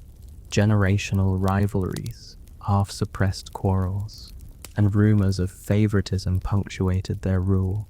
Lantern-lit courtyards were sometimes the setting for whispered intrigues, where siblings and cousins speculated on succession. A single courtyard could host both poetry recitals and veiled threats, depending on who was present. The canals outside reflected nothing but calm water, yet behind the gates, dynastic unease simmered quietly. Visitors often noted that Lijiang felt peaceful, but insiders knew that peace had its price in private maneuvering. The eccentricities extended beyond politics. Some Mo rulers were famously obsessed with architecture, commissioning new halls and pavilions, not because they were necessary, but because they could not resist reshaping their surroundings. Fires offered a convenient excuse. Each time a blaze damaged the palace, rebuilding allowed rulers to indulge in redesigns. One chieftain insisted that new courtyards be aligned to capture the moon's reflection in a central pool, while another demanded that lanterns be hung in patterns, said to mimic constellations. Servants obliged, though one suspects with weary amusement. After all, it is difficult to take celestial symbolism too seriously when you're the one lighting and relighting dozens of oil lamps each evening. Meanwhile, townspeople developed their own quirks. Families prided themselves on the brightness and number of lanterns they could display outside their home. During festivals, competition grew so intense that households stretched budgets to hang as many as possible, as if sheer quantity of lanterns could compensate for leaky roofs or cracked floors. For visitors, the effect was charming. For residents, it sometimes meant arguments over whose lanterns shone longest before sputtering out. The canals carried the reflections impartially, shimmering with a democracy of light that ignored social rivalries. Music, too, revealed peculiar habits.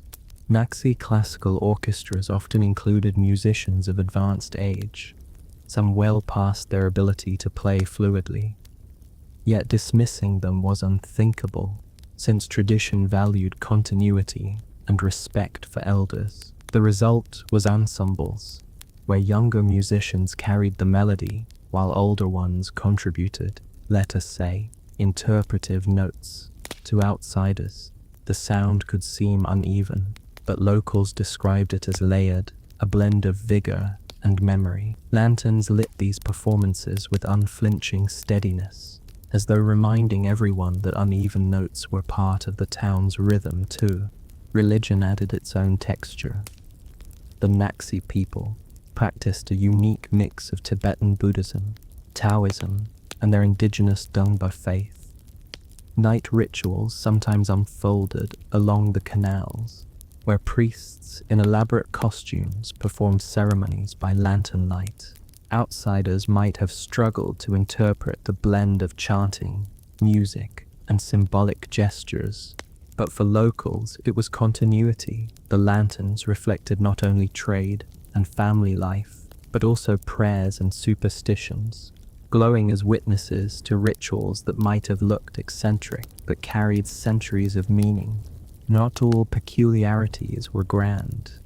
Children invented games that revolved entirely around lanterns and water, floating small wooden boats with candles, daring each other to retrieve them before they drifted too far downstream, or counting how many reflections they could spot from a single bridge. Merchants, meanwhile, developed the habit of using lantern colors as informal advertisements: red for wine houses, white for tea shops, green for medicine sellers. It was not an official code, but locals read the signals effortlessly, while travelers learned quickly if they wanted to avoid confusion. Foreign envoys who passed through often commented on these details, sometimes with a patronizing tone, sometimes with genuine fascination. One king official complained that the Mu family seemed too preoccupied with festivals and lantern displays, implying that governance had become secondary. Another traveler praised the same habits as signs of refinement, marveling that even in a remote mountain town people could craft such delicate rituals of light. Both perspectives missed the deeper truth. Lijiang's eccentricities were not distractions, but part of its endurance. By turning politics into spectacle, music into continuity, and rituals into nightly routines, the town gave itself stability. It is striking how often the lanterns themselves appear in these accounts, as though they were participants, always glowing, always reflecting. They became metaphors for vigilance, endurance, and quiet observation. In a place where rulers schemed, musicians faltered, and merchants competed, the lanterns simply watched, swaying in the mountain breeze. Perhaps that is why they came to feel almost alive in stories, as if the town entrusted its memory not to rulers or archives, but to the patient eyes of flame above water. Sliding onward, we can follow how this rhythm of light and water endured through challenges, fires, floods, invasions, and how each time Lijiang rebuilt, the lanterns returned, steady as ever. The endurance of Lijiang has always been tested by disaster. The town's setting, beautiful though it was, made it vulnerable to the whims of nature. Wooden houses, narrow lanes, and ever-present lantern flames created an environment where fire was a constant threat. At night, the same flickering that made the canals enchanting could also ignite catastrophe. Entire rows of houses occasionally went up in flames, their lantern-lit beauty turning suddenly into chaos. When fires struck, residents reacted in the same communal rhythm that governed their quieter nights. Bucket brigades formed along the canals, water scooped and passed from hand to hand, lanterns casting frantic shadows as flames leapt overhead. The irony was sharp. The very canals that made the town so charming also became its fire engines, while the lanterns that signaled safety became reminders of danger. Afterward, ashes would be swept away, beams replaced, and the lanterns rehung, as though insisting the night should return to normal. Floods posed the opposite threat. Meltwater from Jade Dragon Snow Mountain could swell unpredictably, sending torrents into the canal system.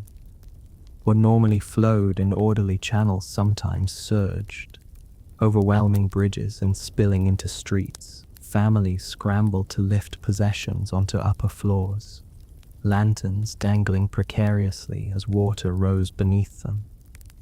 When the floods receded, mud coated the stone lanes, and broken lanterns floated downstream like defeated sentinels. Yet rebuilding always followed, and soon new lanterns glowed where old ones had drowned. Earthquakes added another layer of fragility. Yunnan sits on fault lines, and tremors occasionally shook Lijiang to its foundations.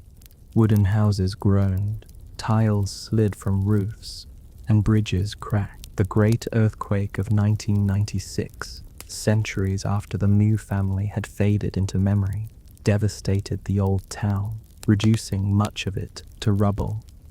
Yet, even then, the rebuilding followed the same stubborn pattern.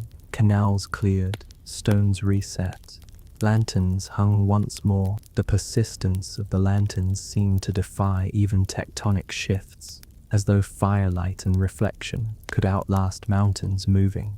Political storms were no less threatening. The fall of the Ming dynasty in the 17th century forced the Ma family to navigate loyalty to the new king rulers.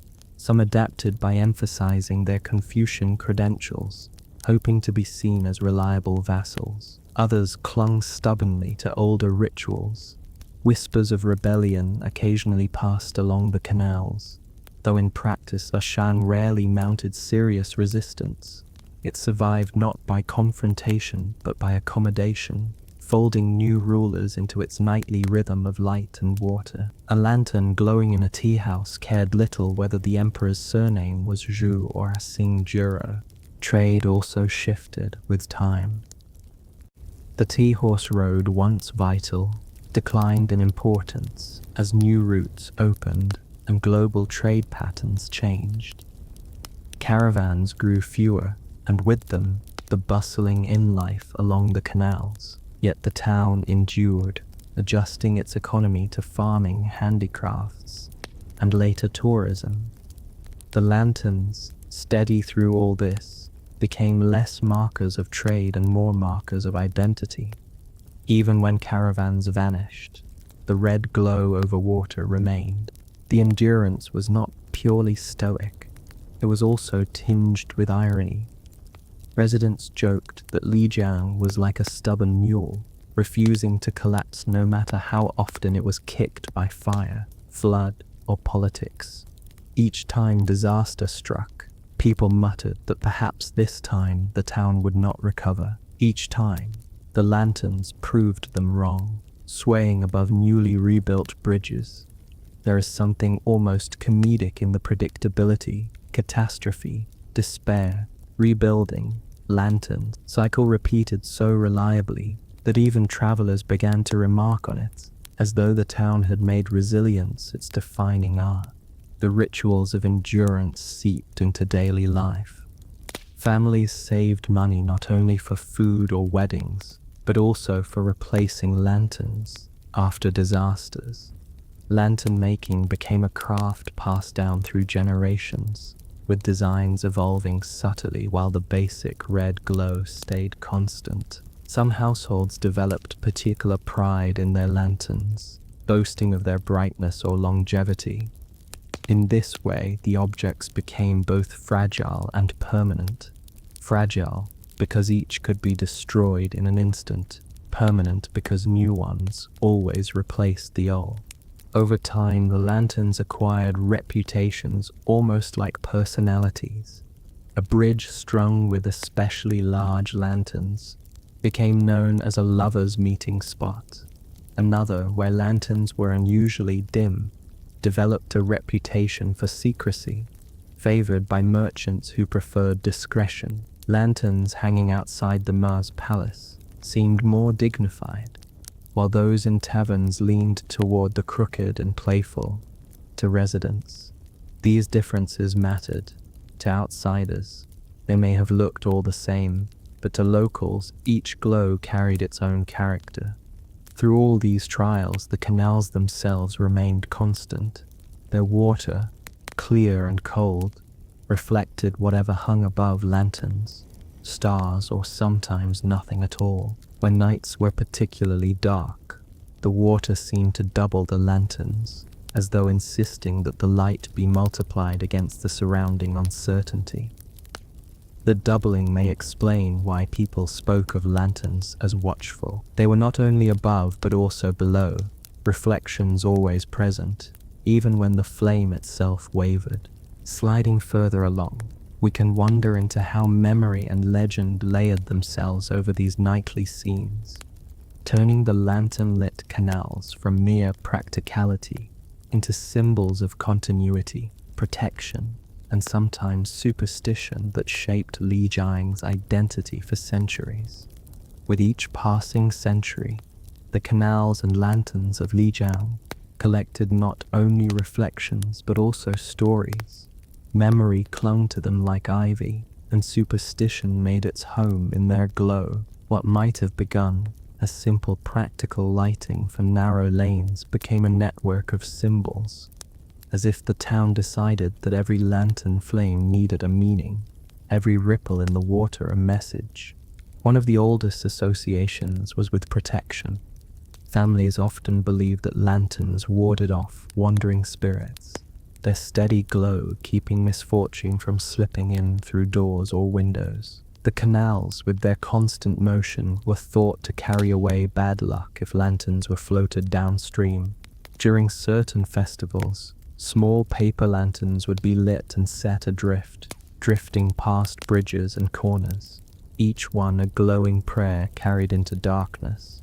Children laughed and pointed, elders muttered blessings, and all the while the canals sparkled as though the town itself had sprouted a second sky beneath its bridges.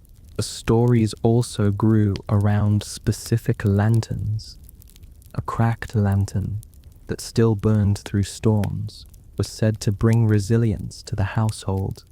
Another, which blew out too easily, was viewed as an omen of weakness. Neighbors whispered judgments based on how lanterns behaved, as though the character of a family might be revealed in the steadiness of its flame.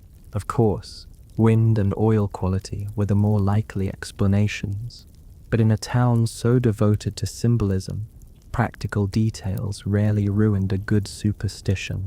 The Mo rulers themselves played into these beliefs. During festivals, they often sponsored extravagant lantern displays, filling courtyards and palace gates with hundreds of glowing spheres. Officially, these were gestures of celebration and hospitality. Unofficially, they were reminders that the rulers controlled not only people, but also the very symbols of fortune and protection. A ruler whose lanterns burned brighter than anyone else's could claim, at least for a night, that heaven favored his house. Courtiers and commoners alike took notice, their own lanterns seeming modest in comparison. Lanterns also became woven into love stories. Bridges strung with especially bright lights became gathering places for couples, some of whom believed that making wishes under the reflections guaranteed fidelity. Tales circulated of lanterns flickering just as a lover confessed feelings, or of flames burning low when deceit was near. Whether anyone actually trusted these omens is debatable, but the stories persisted, told and retold in tea houses as if the lanterns themselves were eavesdropping on human drama. The canals added another layer of myth. Their clarity was praised, but their depths also inspired unease. Some believed that water spirits resided beneath the bridges, watching the lanterns above and echoing their light as signs of goodwill. Others warned children not to stare too long into the reflections, lest they see more than their own face.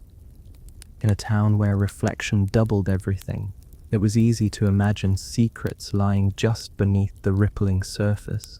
Travelers added their own interpretations. Foreign visitors sometimes wrote of the lanterns as eyes, suggesting that the town never truly slept. To them, the steady glow along every lane felt uncanny, as if unseen watchers monitored their steps. Locals, accustomed to the effect, found this interpretation amusing.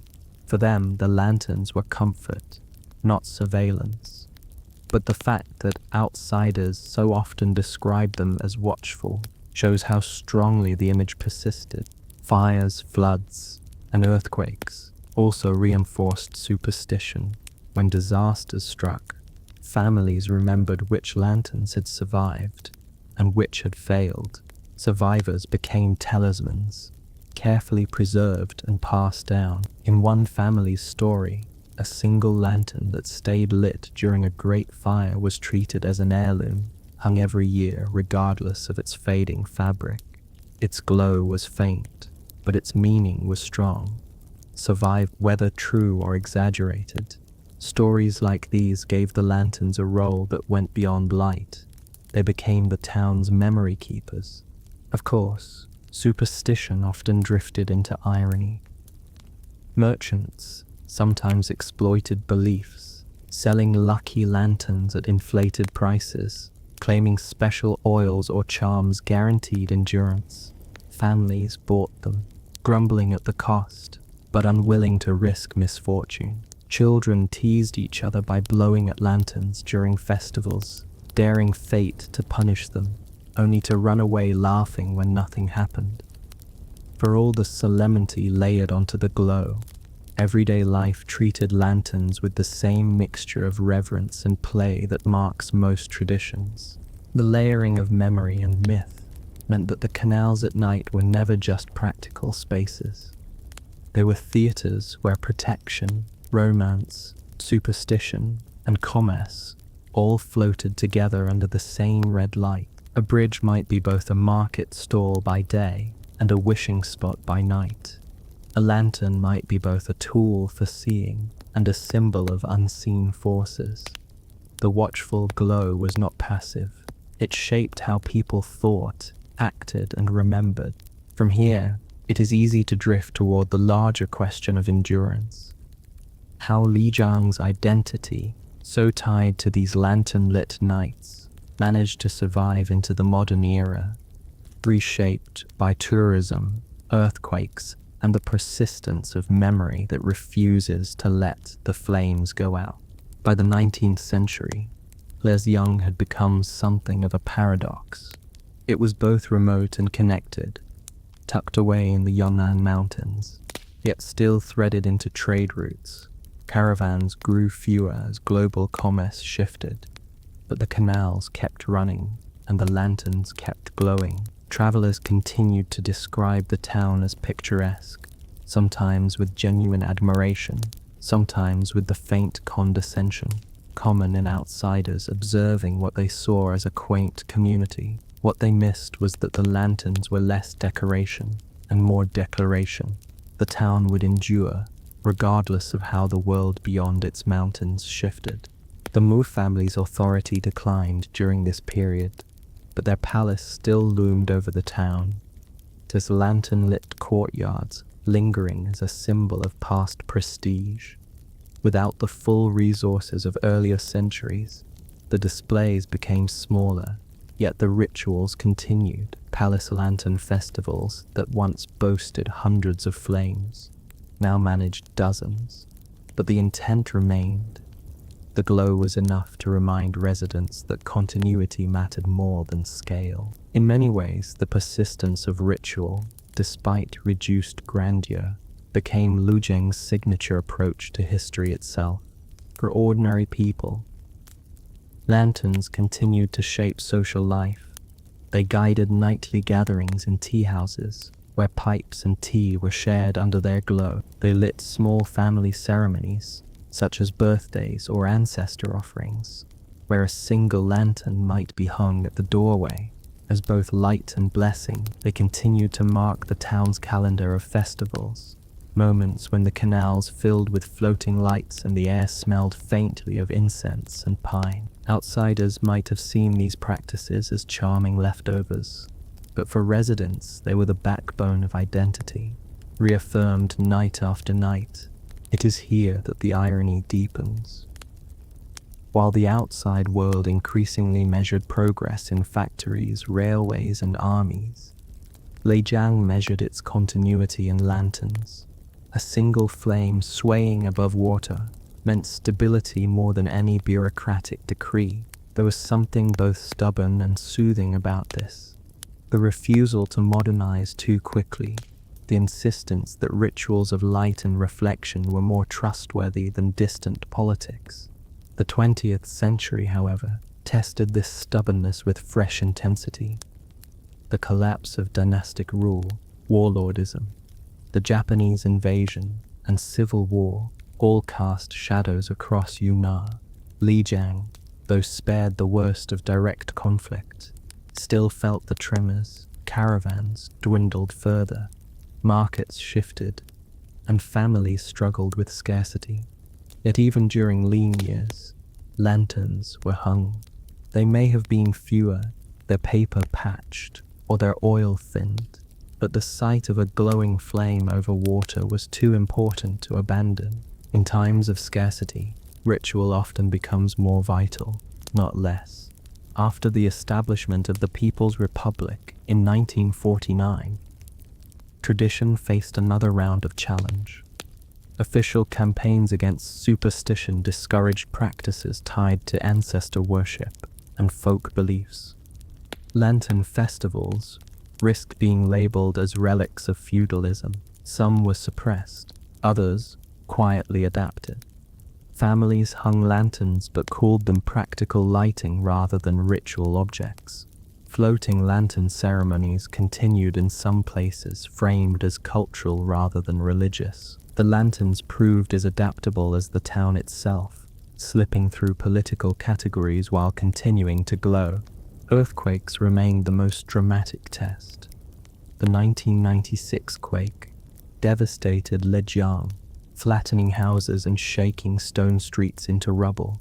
For a time, it seemed the old town might finally disappear, crushed not by politics or economics, but by tectonic force. Yet reconstruction followed, and once again lanterns were among the first signs of recovery. Residents hung them even before repairs were finished, as if the glow itself could mark survival. When tourists returned, they saw not ruins but resilience. Red lanterns swaying above newly restored canals, continuity dressed as rebirth. Tourism reshaped the meaning of the lanterns in new ways. Where once they were primarily for locals, now they became spectacles for visitors, photographed endlessly, reproduced on postcards and guidebook covers. The Watchful glow became both heritage and commodity. Some residents embraced this shift, seeing tourism as economic survival. Others sighed at the commercialization, muttering that the lanterns had turned into souvenirs rather than symbols. Yet even in this transformation, the basic rhythm remained. Lanterns still swayed, water still carried reflections, and the town still whispered continuity. Perhaps the greatest irony is that the lanterns, once markers of privacy and local ritual, now illuminate streets crowded with outsiders. Tourists wander with cameras, taking in the glow that once belonged mainly to residents. Yet the essence survives. The lanterns still function as they always have, steady, quiet, watchful. They endure because they are simple, and because their meaning has never been fixed to a single dynasty or ideology. From here, it is possible to drift toward reflection. How these lanterns, over centuries of disaster and change, became more than mere lights. They became symbols of resilience, quietly mocking the fragility of dynasties and politics, while continuing to glow in nightly rhythm. By the late 20th century, Lijiang had become a paradox once more, still a living town, yet increasingly framed as a preserved relic. The old town's canals and lanterns were promoted as heritage, their glow packaged as both memory and attraction. In 1997, UNESCO inscribed Lijiang on the World Heritage List, recognizing its cultural value. Almost immediately, the lanterns shifted from being primarily local symbols to global icons, their reflections photographed, catalogued, and broadcast far beyond Yunnan. What had once been nightly routine for families now became part of the world's inventory of beauty. This recognition brought prosperity, but also strain. Tourism surged, and with it came new layers of performance. Lanterns multiplied, not because families needed them, but because visitors expected them. Streets that once held a modest scattering of glows became thick with red light, as if the town had turned its own superstition into spectacle. Merchants sold lanterns as souvenirs, promising good fortune if carried home. Restaurants hung them in bunches, sometimes electric rather than oil-lit, to reassure tourists that the scene was authentic. The irony was obvious. The authenticity lay in the very ordinariness now being exaggerated for outsiders. Yet even as the lanterns shifted roles, they retained their quiet dignity. Families still hung them at doors for ancestral reasons. Even if tourists thought them decorative, children still floated lanterns down canals during festivals, laughing as they drifted, even if photographers crowded bridges to capture the scene. For residents, the lanterns had not lost meaning. They had simply gained new layers carrying local memory and global expectation at once. The persistence of the lanterns also shaped how people thought about resilience. After the earthquake of 1996, when the town was rebuilt with heritage status in mind, the reappearance of lanterns became shorthand for recovery. News images showed glowing reflections in newly restored canals, as if the town had proven once again that survival was its specialty. The lanterns' role as witnesses to disaster and rebirth deep. They were no longer just symbolic eyes of the town. They were proof that light could return after ruin. Not all changes were gentle. Modern infrastructure crept into Lijiang, sometimes clashing with old rhythms. Neon signs and electric bulbs competed with lantern glow, their harsher light disrupting the dreamlike quality. Some residents complained that the night no longer felt like it once did, that the steady sway of lanterns was drowned out by brighter, louder intrusions. Still, the canals reflected both tradition and modernity, sharing water, uneasy but coexisting. The lanterns endured, even if their watchfulness now had to squint against neon glare. The idea of the lantern as watcher persisted in subtler ways. Residents joked that tourists treated the lanterns like cameras, staring at them endlessly, as if expecting them to record secrets. But for locals, the lanterns continued their original work, guarding doorways, illuminating steps, and marking continuity. They were not props, though they had become theatrical. They were not relics, though they had become heritage. They were simply lanterns, carrying flame or bulb, reflection or glow, steady through centuries of change. In a way, this duality became Lijiang's defining trait. The town was both living and remembered, both ordinary and extraordinary. The lanterns embodied this tension perfectly.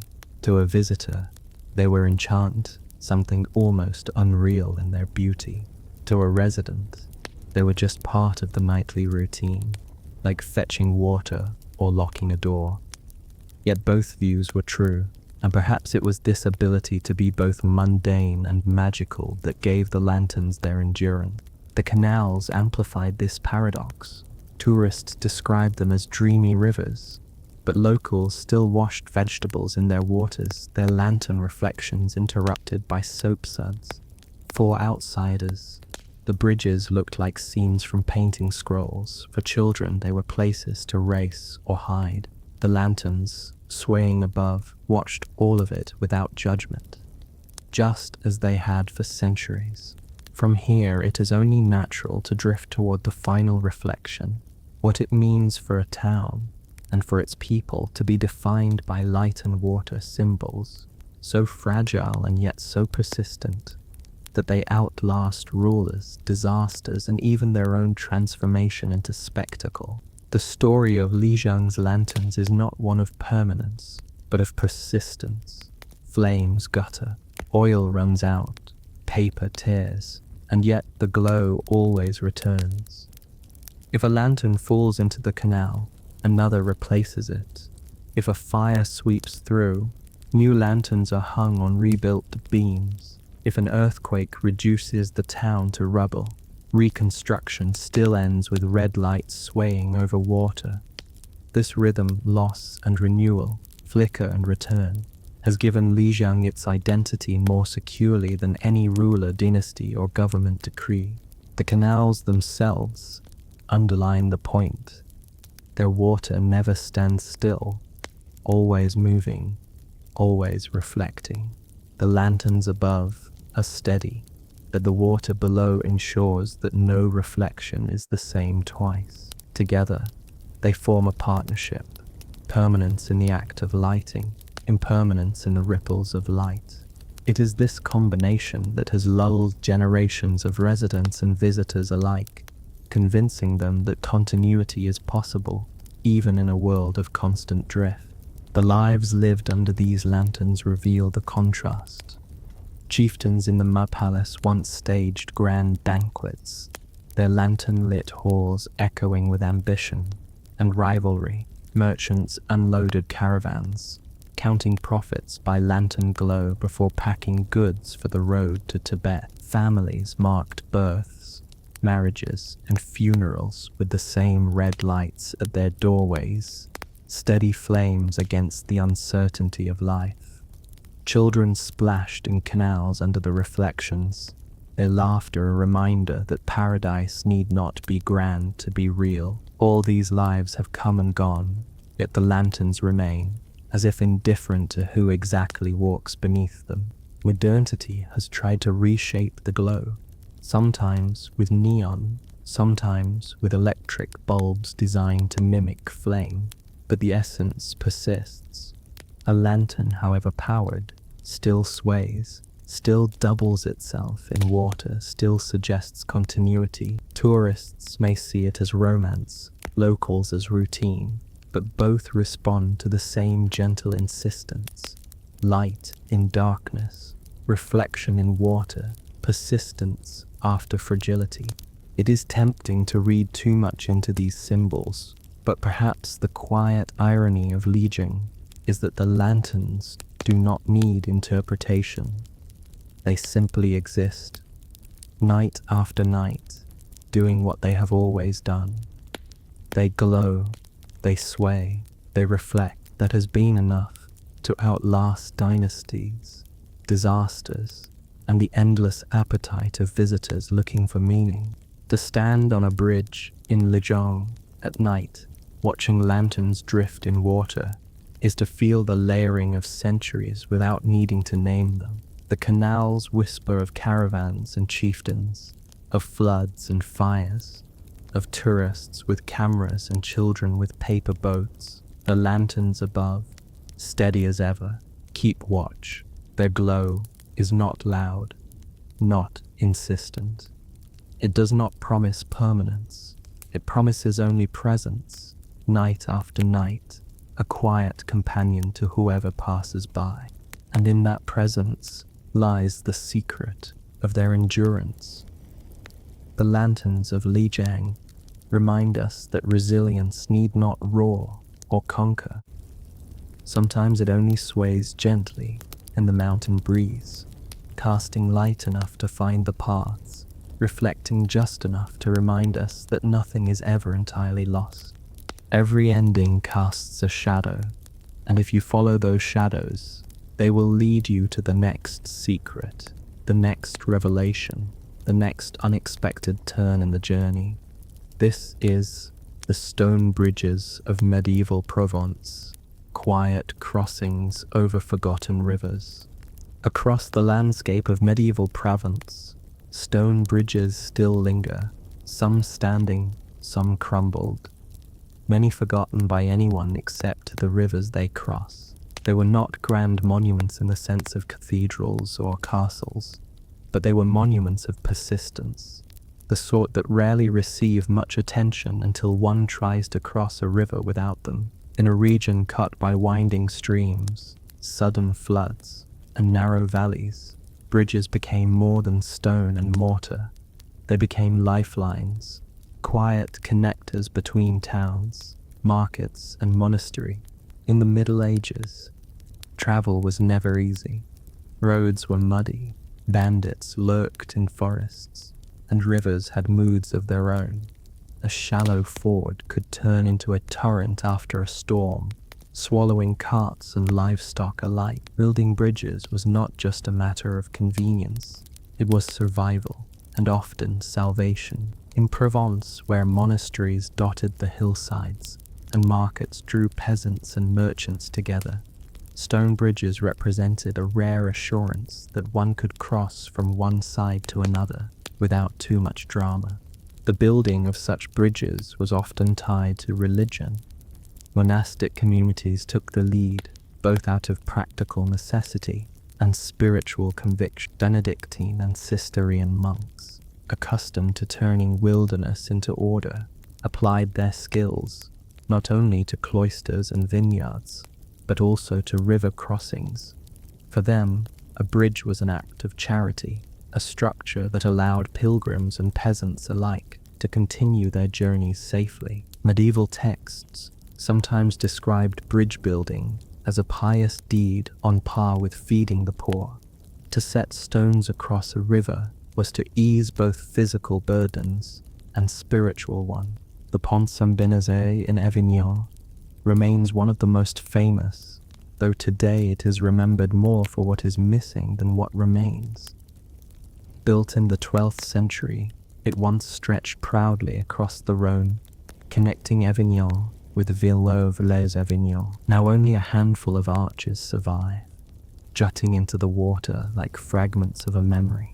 Legend says a shepherd boy named Benazet received divine instruction to build it, though in reality it was the work of organized labor and ecclesiastical funding. Either way, the bridge became both symbol and utility, a reminder that even rivers as formidable as the Rhone could be spanned.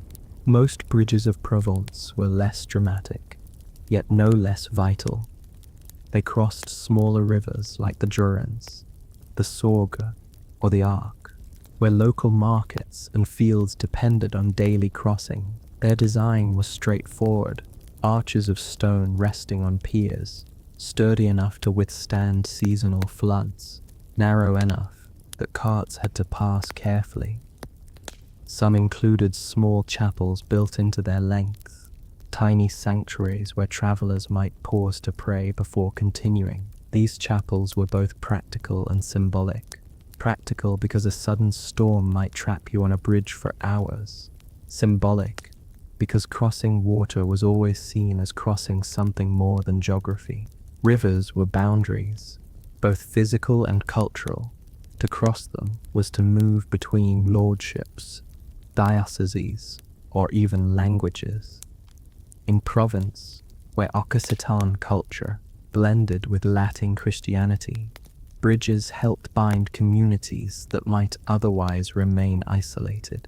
A farmer taking his produce to market, a monk carrying books from one monastery to another, or a troubadour wandering with songs, all relied on stone arches that looked unremarkable but carried extraordinary weight in daily life. At night, the bridges carried a different atmosphere. Without lanterns or torches, they were stretches of darkness punctuated only by starlight on water. Travelers moved cautiously, listening to the river below, steadying animals that shied at sounds they could not see.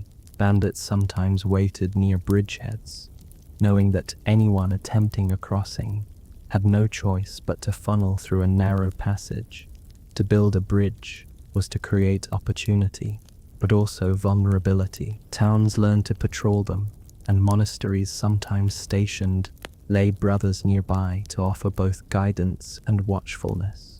The expense of building and maintaining bridges was heavy, which is why confraternities, lay brotherhoods devoted to pious works, often took up the task. These bridge-building brotherhoods collected alms, organized labor, and sometimes even staffed hospices at bridgeheads. For pilgrims on their way to Compostela or Rome, such hospitality was vital. The sight of a stone bridge after days of uncertain fording was enough to inspire gratitude, whether directed toward the masons or toward heaven. Bridges also shaped memory in subtle ways. Local chronicles often recorded floods and repairs, noting when arches collapsed and when they were restored. In a world where permanence was rare, a bridge's endurance became part of community pride. Families might boast that their ancestors helped carry stones for construction, their names lost to history, but their labor embedded in each arch. Over time, these structures became as much about identity as about passage. Even in decline, they retained dignity. When floods washed away sections or when trade routes shifted, leaving bridges unused, the remnants stood like fossils of medieval ambition. Moss grew on stones, weeds sprouted between cracks, yet the arches still curved with quiet grace. To stumble upon such a bridge in a forgotten valley is to feel the presence of centuries, a reminder that human effort once stretched across this water with faith in both stone and continuity. From this beginning, we can drift further into the daily life that surrounded these bridges, the travelers who crossed them, the fears and eccentricity they carried, and the way each quiet arch became a witness to both survival and human oddity. If the bridges themselves were quiet, the lives that moved across them were anything but simple. A stone bridge in medieval Provence was less a structure and more a stage, where peasants, merchants, clergy, and wanderers each performed their own unscripted part. Day after day, century after century, footsteps wore smooth the central stones, wagon wheels grooved the flanks, and the bridges collected stories in silence. Consider the peasants first. For them, a bridge was both blessing and obligation. Market day required early departure, baskets of vegetables or bundles of wool loaded onto donkey backs. The bridges shortened routes, sparing them the risks of fords, but tolls were common. Lords, monasteries, or towns often levied fees for use, sometimes modest, sometimes extortionate. To pay a coin simply to cross could feel like insult after a long walk, yet refusing meant risking the river itself. Some peasants muttered curses under their breath as they handed over coins, but the bridges endured those mutterings with indifference. Merchants were a different matter. For them, bridges were arteries of commerce. Spice from Marseille, cloth from northern France, salt from Camargue marshes, all passed over stone arches toward inland towns. The tolls were worth it, provided goods survived the journey. Bridges became nodes of economic life, and markets often grew near their ends. Inns and taverns clustered close by, ready to serve travelers who needed rest before or after the crossing. The result was that even the smallest bridge could generate a kind of miniature economy. Toll keeper, innkeeper, blacksmith, mule handler, all tied to the stone arc that spanned the water. Pilgrims were perhaps the most symbolic figures to cross. The road to Santiago de Compostela cut through parts of Provence, and pilgrims wearing scallop shells and carrying staffs relied on bridges both literal and metaphorical. Chapels built into bridgeheads gave them places to kneel, ask protection, or give thanks for safe passage. For them, the crossing was not only practical but spiritual, another small echo of the greater journey they undertook. Some confraternities even called themselves brotherhoods of the bridge, pledging to maintain crossings in the belief that aiding pilgrims was a shortcut to salvation. Knights and soldiers also passed, though their presence was less soothing. A column of horsemen crossing a narrow bridge was both impressive and unnerving, the clatter of hooves echoing through stone arches, the weight of armored bodies testing the engineering. To an unlucky peasant or merchant forced to step aside, the reminder was clear: the bridge was public, but hierarchy followed everywhere. On rare occasions, battles themselves unfolded around bridges. Control of a crossing could mean control of a valley, and men-at-arms clashed at bridgeheads, their struggles collapsing into the water below. Afterward, the bridge remained, patient as ever, its stones stained and then washed clean by time. Superstition crept into daily crossings. As well, rivers were liminal places, thought to harbor spirits, demons, or simply ill luck. Bridges offered protection, but not immunity. Some travelers crossed themselves at the first arch, muttering prayers to ward off misfortune. Others tossed coins into the water as offerings, hoping to appease whatever might lurk beneath. Children dared each other to lean over and stare into currents. Convinced faces might appear in the depth. The small chapels along bridges catered to these anxieties, providing divine reassurance against unseen dangers. Bridge keepers became characters in their own right. Appointed to collect tolls, they lived in small huts or towers near the arches, watching traffic day and night. They earned reputations, some as fair, others as greedy, still others as suspiciously curious about travelers' belongings. A bridge keeper who treated merchants roughly might inspire complaints in the next market town, while a generous one could become a minor local legend. For weary travelers, the keeper was often the first human face they met at the end of a long journey. Eccentricities cropped up, as they always do in human life. Some pilgrims refused to cross bridges altogether, believing that fording a river barefoot was holier. Others developed rituals of silence, crossing without speaking a word, as though speech might offend the water. Tales spread of bridges haunted by ghosts, usually unlucky travelers swept away in floods, whose cries could be heard at night. Whether anyone truly heard them is doubtful, but the stories gave otherwise ordinary arches an aura of mystery. Meanwhile, the bridges themselves bore physical witness. Moss thickened on north-facing stones, iron rings embedded in parapets rusted from centuries of tethered mules, and grooves deepened where wheels passed. Each mark was evidence of lives intersecting, lives that might otherwise be forgotten. A bridge does not remember in words, but in where the smoothest stones were those most often stepped on, a kind of anonymous monument carved by feet rather than chisels.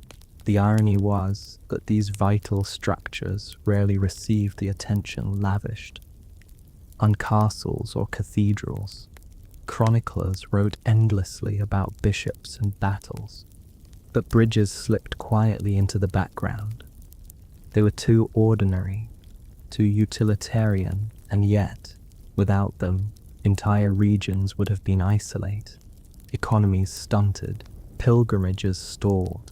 The bridge's very success at being reliable condemned them to neglect in written history, even as their stones outlasted many of the lords who ignored them.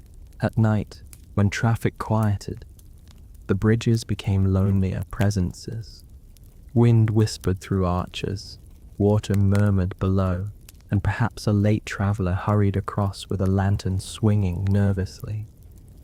In those hours, the bridges seemed almost alive, watchful, unmoving, but aware. They were stages emptied of actors, waiting patiently for morning. From these daily crossings and quiet eccentricities, we can drift further into the fates of specific bridges, how floods, wars, and neglect tested them, and how their remnants still whisper across forgotten rivers today. The bridges of Provence were built with permanence in mind, but permanence in the Middle Ages was a fragile hope. Water had a way of reminding everyone that stone was stubborn, but not invincible. Floods were the most common enemy. A spring thaw in the Alps, or a sudden storm in the Cevennes, could swell rivers into roaring torrents. Whole arches were torn away, piers undermined, foundations scoured until the proud spans sagged into collapse. Chronicles record these disasters with a mix of resignation and awe, often describing the rivers as if they were armies themselves, victorious over human effort. The Rhone was particularly unforgiving. The Pont Saint-Benizet at Avignon suffered repeated damage, collapsing in part during the 13th century, again in the 17th, and eventually left half-finished, its surviving arches leading travelers only partway before ending abruptly in water. Pilgrims and merchants were forced to take ferries for the remaining distance, their patience tested by the irony of a half-bridge pointing confidently toward nowhere. Local guides spun the ruins into legend, insisting that Benizet's original miracle was simply too mighty for later generations to sustain. The broken arches became both embarrassment and symbol, admired for their persistence even in incompleteness. Smaller rivers were no gentler. The Durance in particular was notorious for shifting channels, undoing careful construction by deciding that a bridge built last century was now in the wrong place altogether. Villagers found themselves with proud stone arches spanning nothing but gravel beds while the river meandered elsewhere. Repairs were costly, and sometimes towns simply abandoned the effort, leaving the stranded bridges to become picturesque relics long before the word picturesque had been invented. Shepherds grazed flocks nearby, children clambered over mossy parapets, and the original purpose slipped away, leaving the bridge to exist simply as presence. Wars added their share of scars. Provence, positioned between kingdoms and empires, often became a corridor for conflict. Armies marching toward Italy or Spain found bridges, both blessing and temptation. To control a bridge was to control movement. To destroy was to slow enemies. Chronicles speak of bridges fortified with towers, guarded like miniature castles. Some were deliberately pulled down during sieges, their stones tumbled into rivers to deny passage. Afterward, locals rebuilt if they could, though always with the bitter awareness that another war might undo the work. Neglect proved the quietest destroyer. When trade shifted, when markets moved, when new roads favored other routes, bridges simply lost their traffic. A crossing that had once mattered deeply could, within a generation, become marginal. Weeds sprouted between stones, parapets crumbled unnoticed, and only the occasional shepherd or wandering minstrel still crossed. The irony was sharp. Structures built with sweat, faith, and funds raised by pious confraternities slipped into obscurity because commerce had chosen a different valley. The bridges did not collapse dramatically, they faded into silence, and yet their remnants carried dignity. Travelers centuries later, sketching ruined arches against Provençal hillsides, felt an odd tug of melancholy. Here was history not in triumph, but in endurance, stones refusing to vanish, even when purpose had gone. The bridges became metaphors before anyone admitted it, reminders that human effort always contends with time, and that time always wins, but never quite completely. Communities often rallied around damaged bridges, seeing in their repair a collective duty.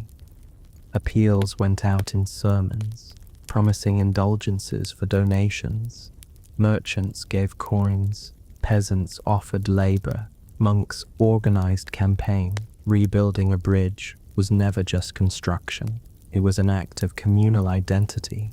Each restored arch told travelers, we are still here, we still connect, we still endure. In this way, bridges became less about rivers and more about memory, holding towns together by reminding them of shared effort. Legends grew in the gaps between practicality and ruin. Stories of builders making pacts with devils, of saints lifting stones with miraculous strength, of hidden treasure sealed within piers, all circulated in the shadow of arches. None were true, of course. but they revealed a truth about perception.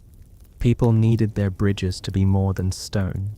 They needed them to mean something, to reassure them that even fragile human effort carried cosmic weight. A bridge collapsing in a flood was not just poor engineering, it was divine testing. A bridge still standing after centuries was not just durable stone, it was proof of favor. At night, ruined bridges carried a different mood. Where once footsteps echoed, now only water murmured. Moonlight glinted on broken arches, casting shadows that looked suspiciously like figures moving along parapets. Locals whispered of ghosts of pilgrims who never made it across, of toll keepers still waiting for their coin, of monks praying in chapels long since crumbled. Whether or not anyone truly believed, the stories made ruined bridges feel populated even in abandonment. In Provence today, many such ruins still exist. Arches stand over dry beds, fragments rise from rivers, moss coats parapets.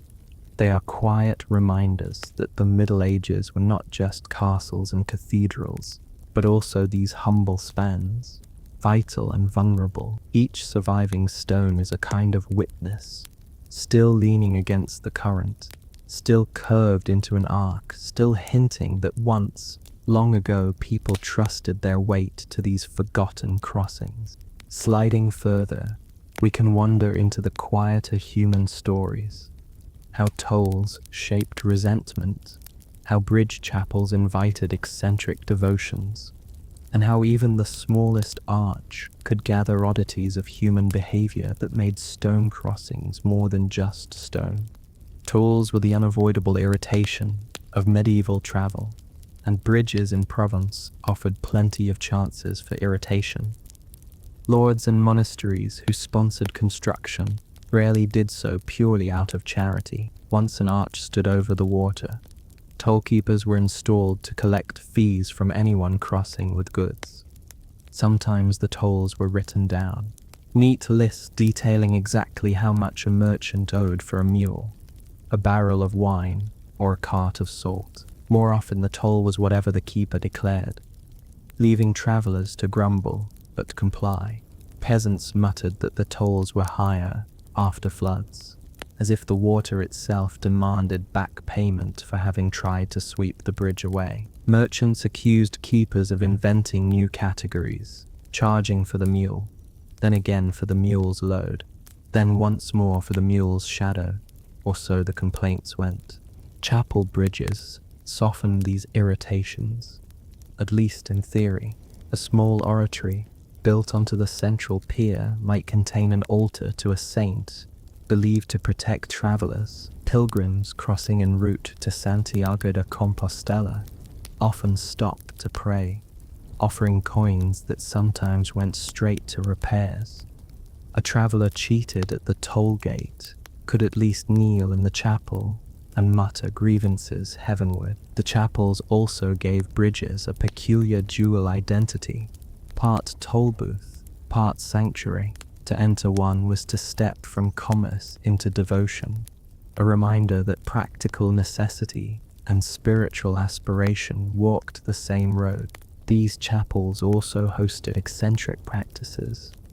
Some locals believed that circling the altar 3 times before crossing guaranteed safe passage, not just across the river but across the next week's troubles. Women seeking fertility tied ribbons to chapel doors, convinced that the saint who guarded river crossings could also usher children across the threshold into life. Merchants, more pragmatic, sometimes carved secret marks into chapel walls, little signs of their passing that served as both prayer and advertisement. An early form of graffiti disguised as devotion. The tollkeepers themselves acquired reputations that blurred the line between reality and legend. One might be remembered as miserly, counting every coin twice and glaring at travelers as though suspicion could uncover hidden goods. Another might be praised for generosity, allowing poor peasants to cross without charge during harsh winters. Children spun stories of tollkeepers who never aged, insisting that the same stern face had been taking money for 100 years. In truth, keepers came and went, but the bridge endured, lending continuity to whatever personality occupied its hut. Markets clustered at bridgeheads, reflected the mixture of necessity and eccentricity. A merchant arriving from Marseille with spices might unload his goods just beyond the toll, selling them on the spot rather than dragging them further inland. Inns nearby advertised not only beds but also stables, their lanterns drawing in weary travelers like moths. Tales circulated of innkeepers who watered wine to double their profit, of bakers who boasted that their bread tasted better on the northern side of the river, as though flour changed character once it crossed a stone arch. Bridges became less neutral crossings and more boundaries of reputation, each side claiming superiority in ways that amused travelers and irritated locals. Eccentric devotions occasionally escalated into odd public rituals. During floods, processions wound onto bridges, priests carrying relics and chanting prayers to calm the water. Residents followed, holding candles that flickered precariously in the wind. The river, unimpressed, continued to surge, sometimes washing away an arch mid-ceremony. Yet, the rituals persisted year after year, proof that faith was less about effectiveness than about repetition. Better to perform the rite and fail than to skip it and risk guilt for negligence. Travelers added their own layers of strangeness. Some pilgrims walked the length of bridges on their knees, convinced that suffering offered extra merit. Others refused to step on central stones, preferring to hug parapets as though evil lingered at the midpoint. Merchants often carried charms against drowning, and some crossed bridges with exaggerated rituals of spitting into the water or tossing in crumbs of bread, bribing the current not to swallow them. The bridges, indifferent to all this, collected the rituals as patiently as they collected tolls. At night, the toll huts and chapels cast flickers of light into the darkness, faint glows against the larger shadow of the river. Travelers arriving late might pound on chapel doors asking to sleep inside. Keepers sometimes obliged, sometimes grumbled, and sometimes refused, preferring to let the wanderer test courage on the open arch. The bridge at night was a stage for fear, water murmuring below, wind whistling through stone, imagination inventing shapes out of shadows. A traveler clutching a lantern felt small, the stone arches stretching out like ribs of some ancient beast, carrying him across. The quiet irony of all this is that bridges were meant to make travel easier, yet they collected difficulties of their own. Tolls, rituals, superstitions, and dangers. To cross was never simple, never just a matter of walking from one side to the other. It was always an encounter with authority, with belief, with community, with fear. That is why bridges linger in memory, even when they fall out of use. They were not just structures, they were moments where life compressed itself into a few narrow arches, where the everyday drama of survival and superstition unfolded. From here we can drift toward the peculiar contrast between durability and fragility. How these stone arches were built to last centuries, yet stood constantly at the mercy of rivers, wars, and neglect, each survival turning them into monuments of endurance that quietly mocked the impermanence of the world around them. Durability was the ambition of every mason who laid stone in a medieval bridge, and in many cases, durability was achieved. Some arches still stand today, weathered but intact, centuries after the men who set their keystones returned to dust. Yet, the irony of these structures was their constant fragility. A single flood, a war, or even neglect could undo decades of work in an afternoon. The bridges embodied both qualities at once: solid permanence when looked at in stone, and precarious impermanence when considered against the whims of rivers and human folly. The masons themselves understood this balance. Bridge building required skill that bordered on audacity. Piers had to be planted deep into shifting riverbeds, arches designed to deflect pressure rather than resist it head-on. Builders used cofferdams to keep water at bay, pounding wooden piles into mud before laying stones. It was a gamble every time. If the dam failed, the work collapsed and all the labor of weeks could vanish in a rush of water. Yet, once complete, a good arch could stand for centuries, testimony to both human ingenuity and stubbornness. To walk across such a bridge was to participate in that gamble's success. Even if most travelers never thought about the risk, communities often celebrated a finished bridge with a kind of muted pride. Cathedrals might inspire awe, castles might inspire fear, but a bridge inspired relief. It was useful, practical, an achievement that made life tangibly easier. Sermons praised the piety of those who funded it. Songs occasionally honored the efforts, though always briefly. Bridges were too humble to hold center stage in art or literature, but their absence would have been felt far more keenly than the absence of a tapestry or a new bell tower. Durability also meant responsibility. Once a bridge stood, someone had to maintain it. Stones shifted, mortar crumbled, and floods chipped at foundations.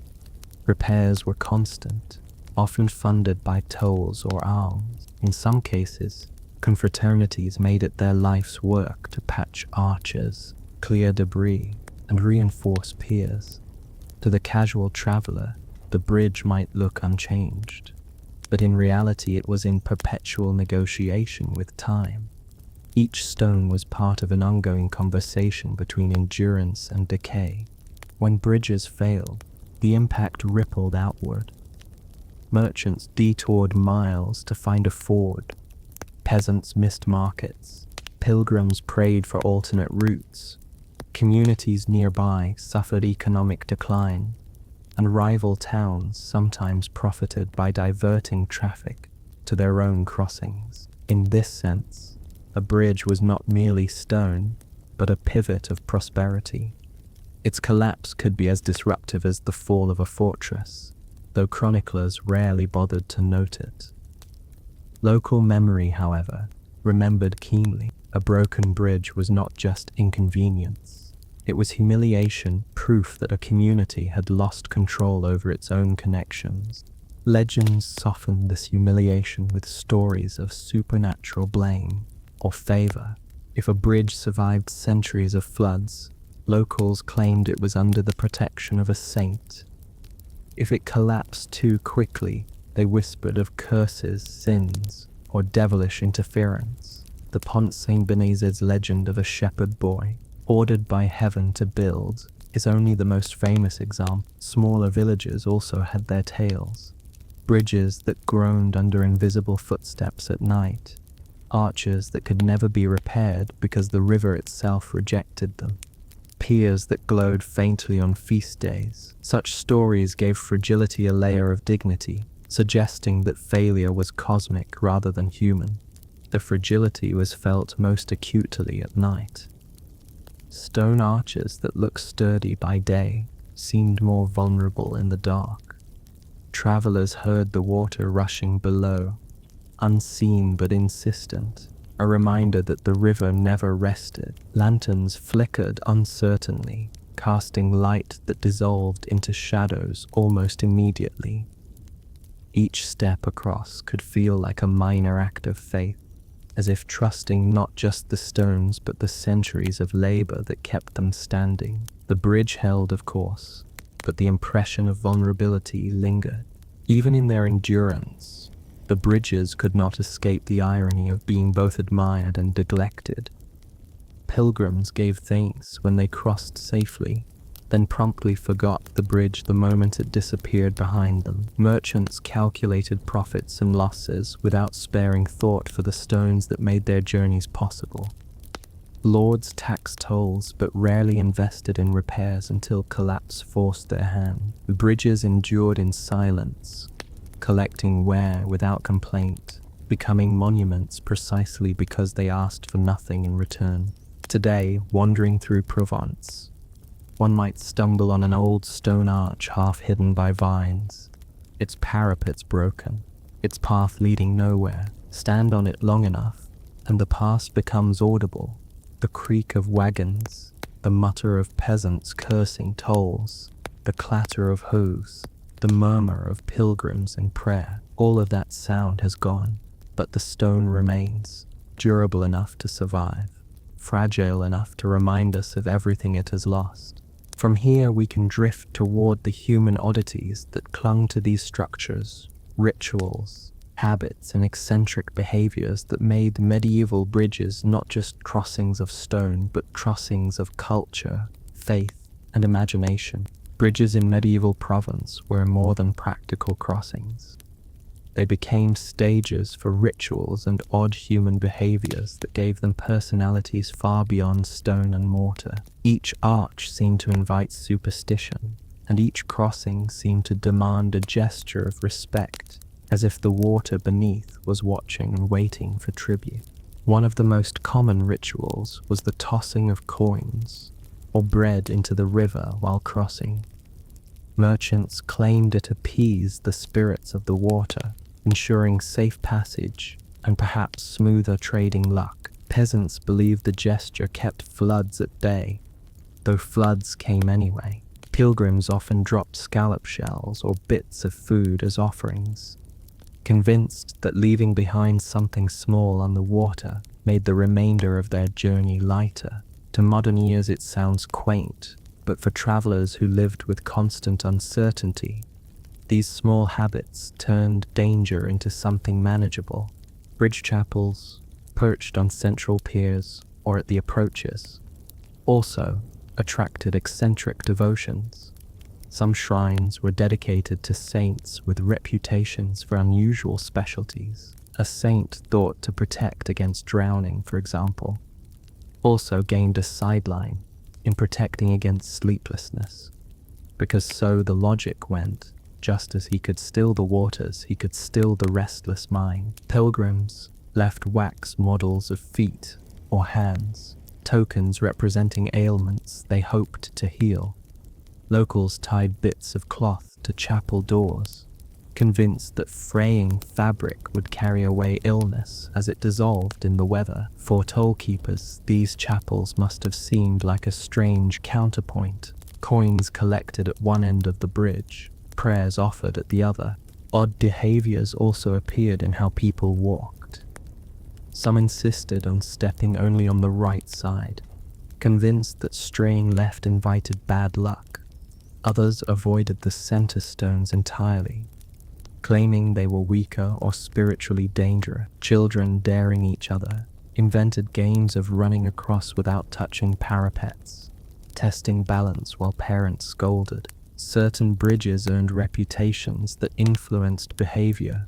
One was thought haunted by the ghost of a drowned knight, another by the wail of a mother searching for her child. Even skeptics walked a little faster across those arches at dusk. Merchants developed habits, as practical as they were peculiar, to signal trustworthiness. Some carved initials into bridge stones, a quiet advertisement for future recognition. Others painted small signs or symbols near parapets, marks that faded with weather, but occasionally survived long enough for later travelers to puzzle over. Bridges thus became galleries of cryptic graffiti, names, crosses, crude drawings, half prayer, half branding. Local festivals sometimes turned bridges into stages. In certain towns, processions would cross slowly, carrying relics or statues of saints, pausing mid-arch to bless the waters below. Songs echoed under arches, blending piety with spectacle. Children scattered petals into the river, which carried them away in colorful streams. These ceremonies rarely prevented the next flood, but they gave communities a sense of control, however fleeting. The bridges endured not only as structures, but as places where fear and faith played out in public. Toll keepers, often remembered as dour figures, occasionally revealed their own eccentric streaks. Some kept pet animals, dogs to guard, cats to catch mice, even birds whose cages hung by the toll hut. Travelers noted parrots that mimicked greetings, adding an odd levity to otherwise grim transactions. Others cultivated reputations deliberately. A keeper might wear an exaggeratedly stern expression to intimidate, or a ridiculous hat to amuse. The bridge was their stage, after all, and they were as much part of the crossing as the archers. The bridges also became meeting places for secretive exchanges. Lovers arranged trysts at dusk.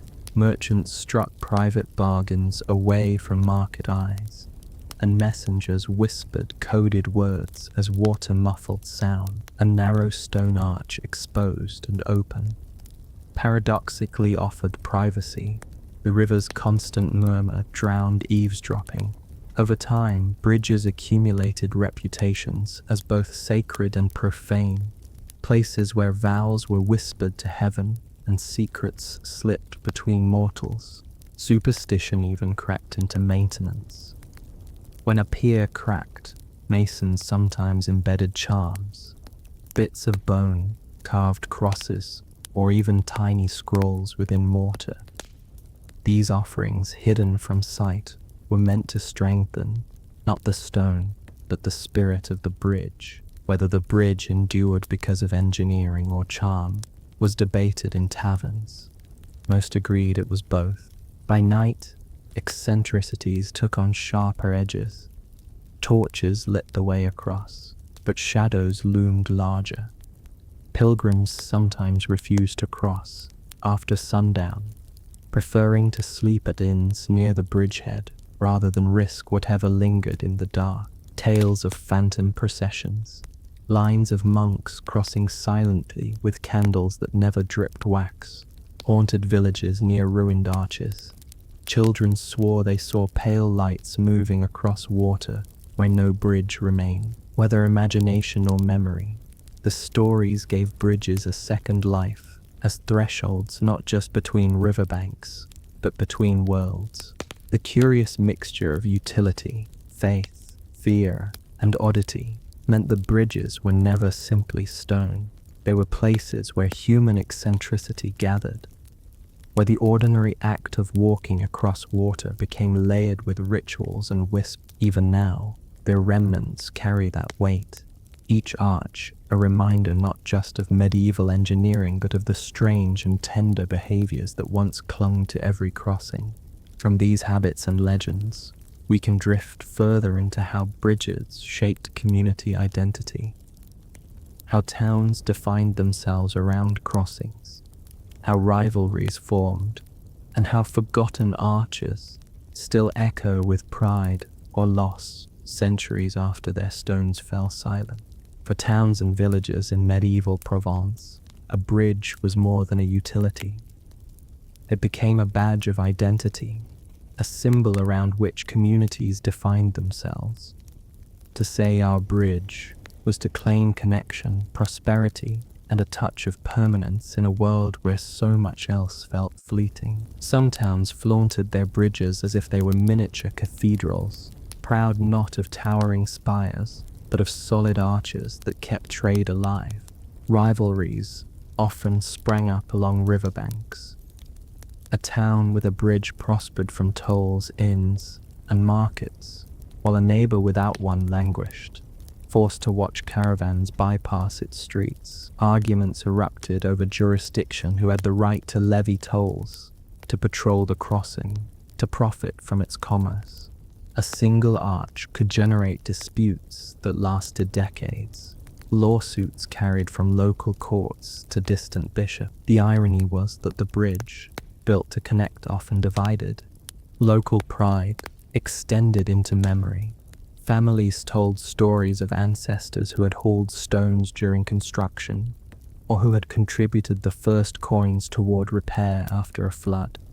Even when no documents recorded these acts, oral tradition elevated them into legend. A bridge thus became a kind of genealogy, a stone ancestor, linking generations. To walk across was to participate in continuity, stepping where forebears had stepped, and leaving grooves for descendants to follow.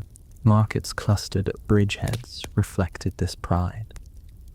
Sellers claimed their goods tasted better on one side of the river than the other, insisting that flour milled upstream or wine pressed near a certain bridge had unique qualities.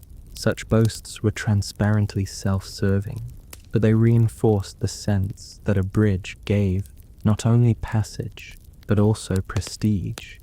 Inns advertised themselves as the bridge, knowing that location alone guaranteed custom. Even when rooms were cramped and wine thin, the reputation of proximity to the crossing drew travelers. Festivals often centered on bridges as well.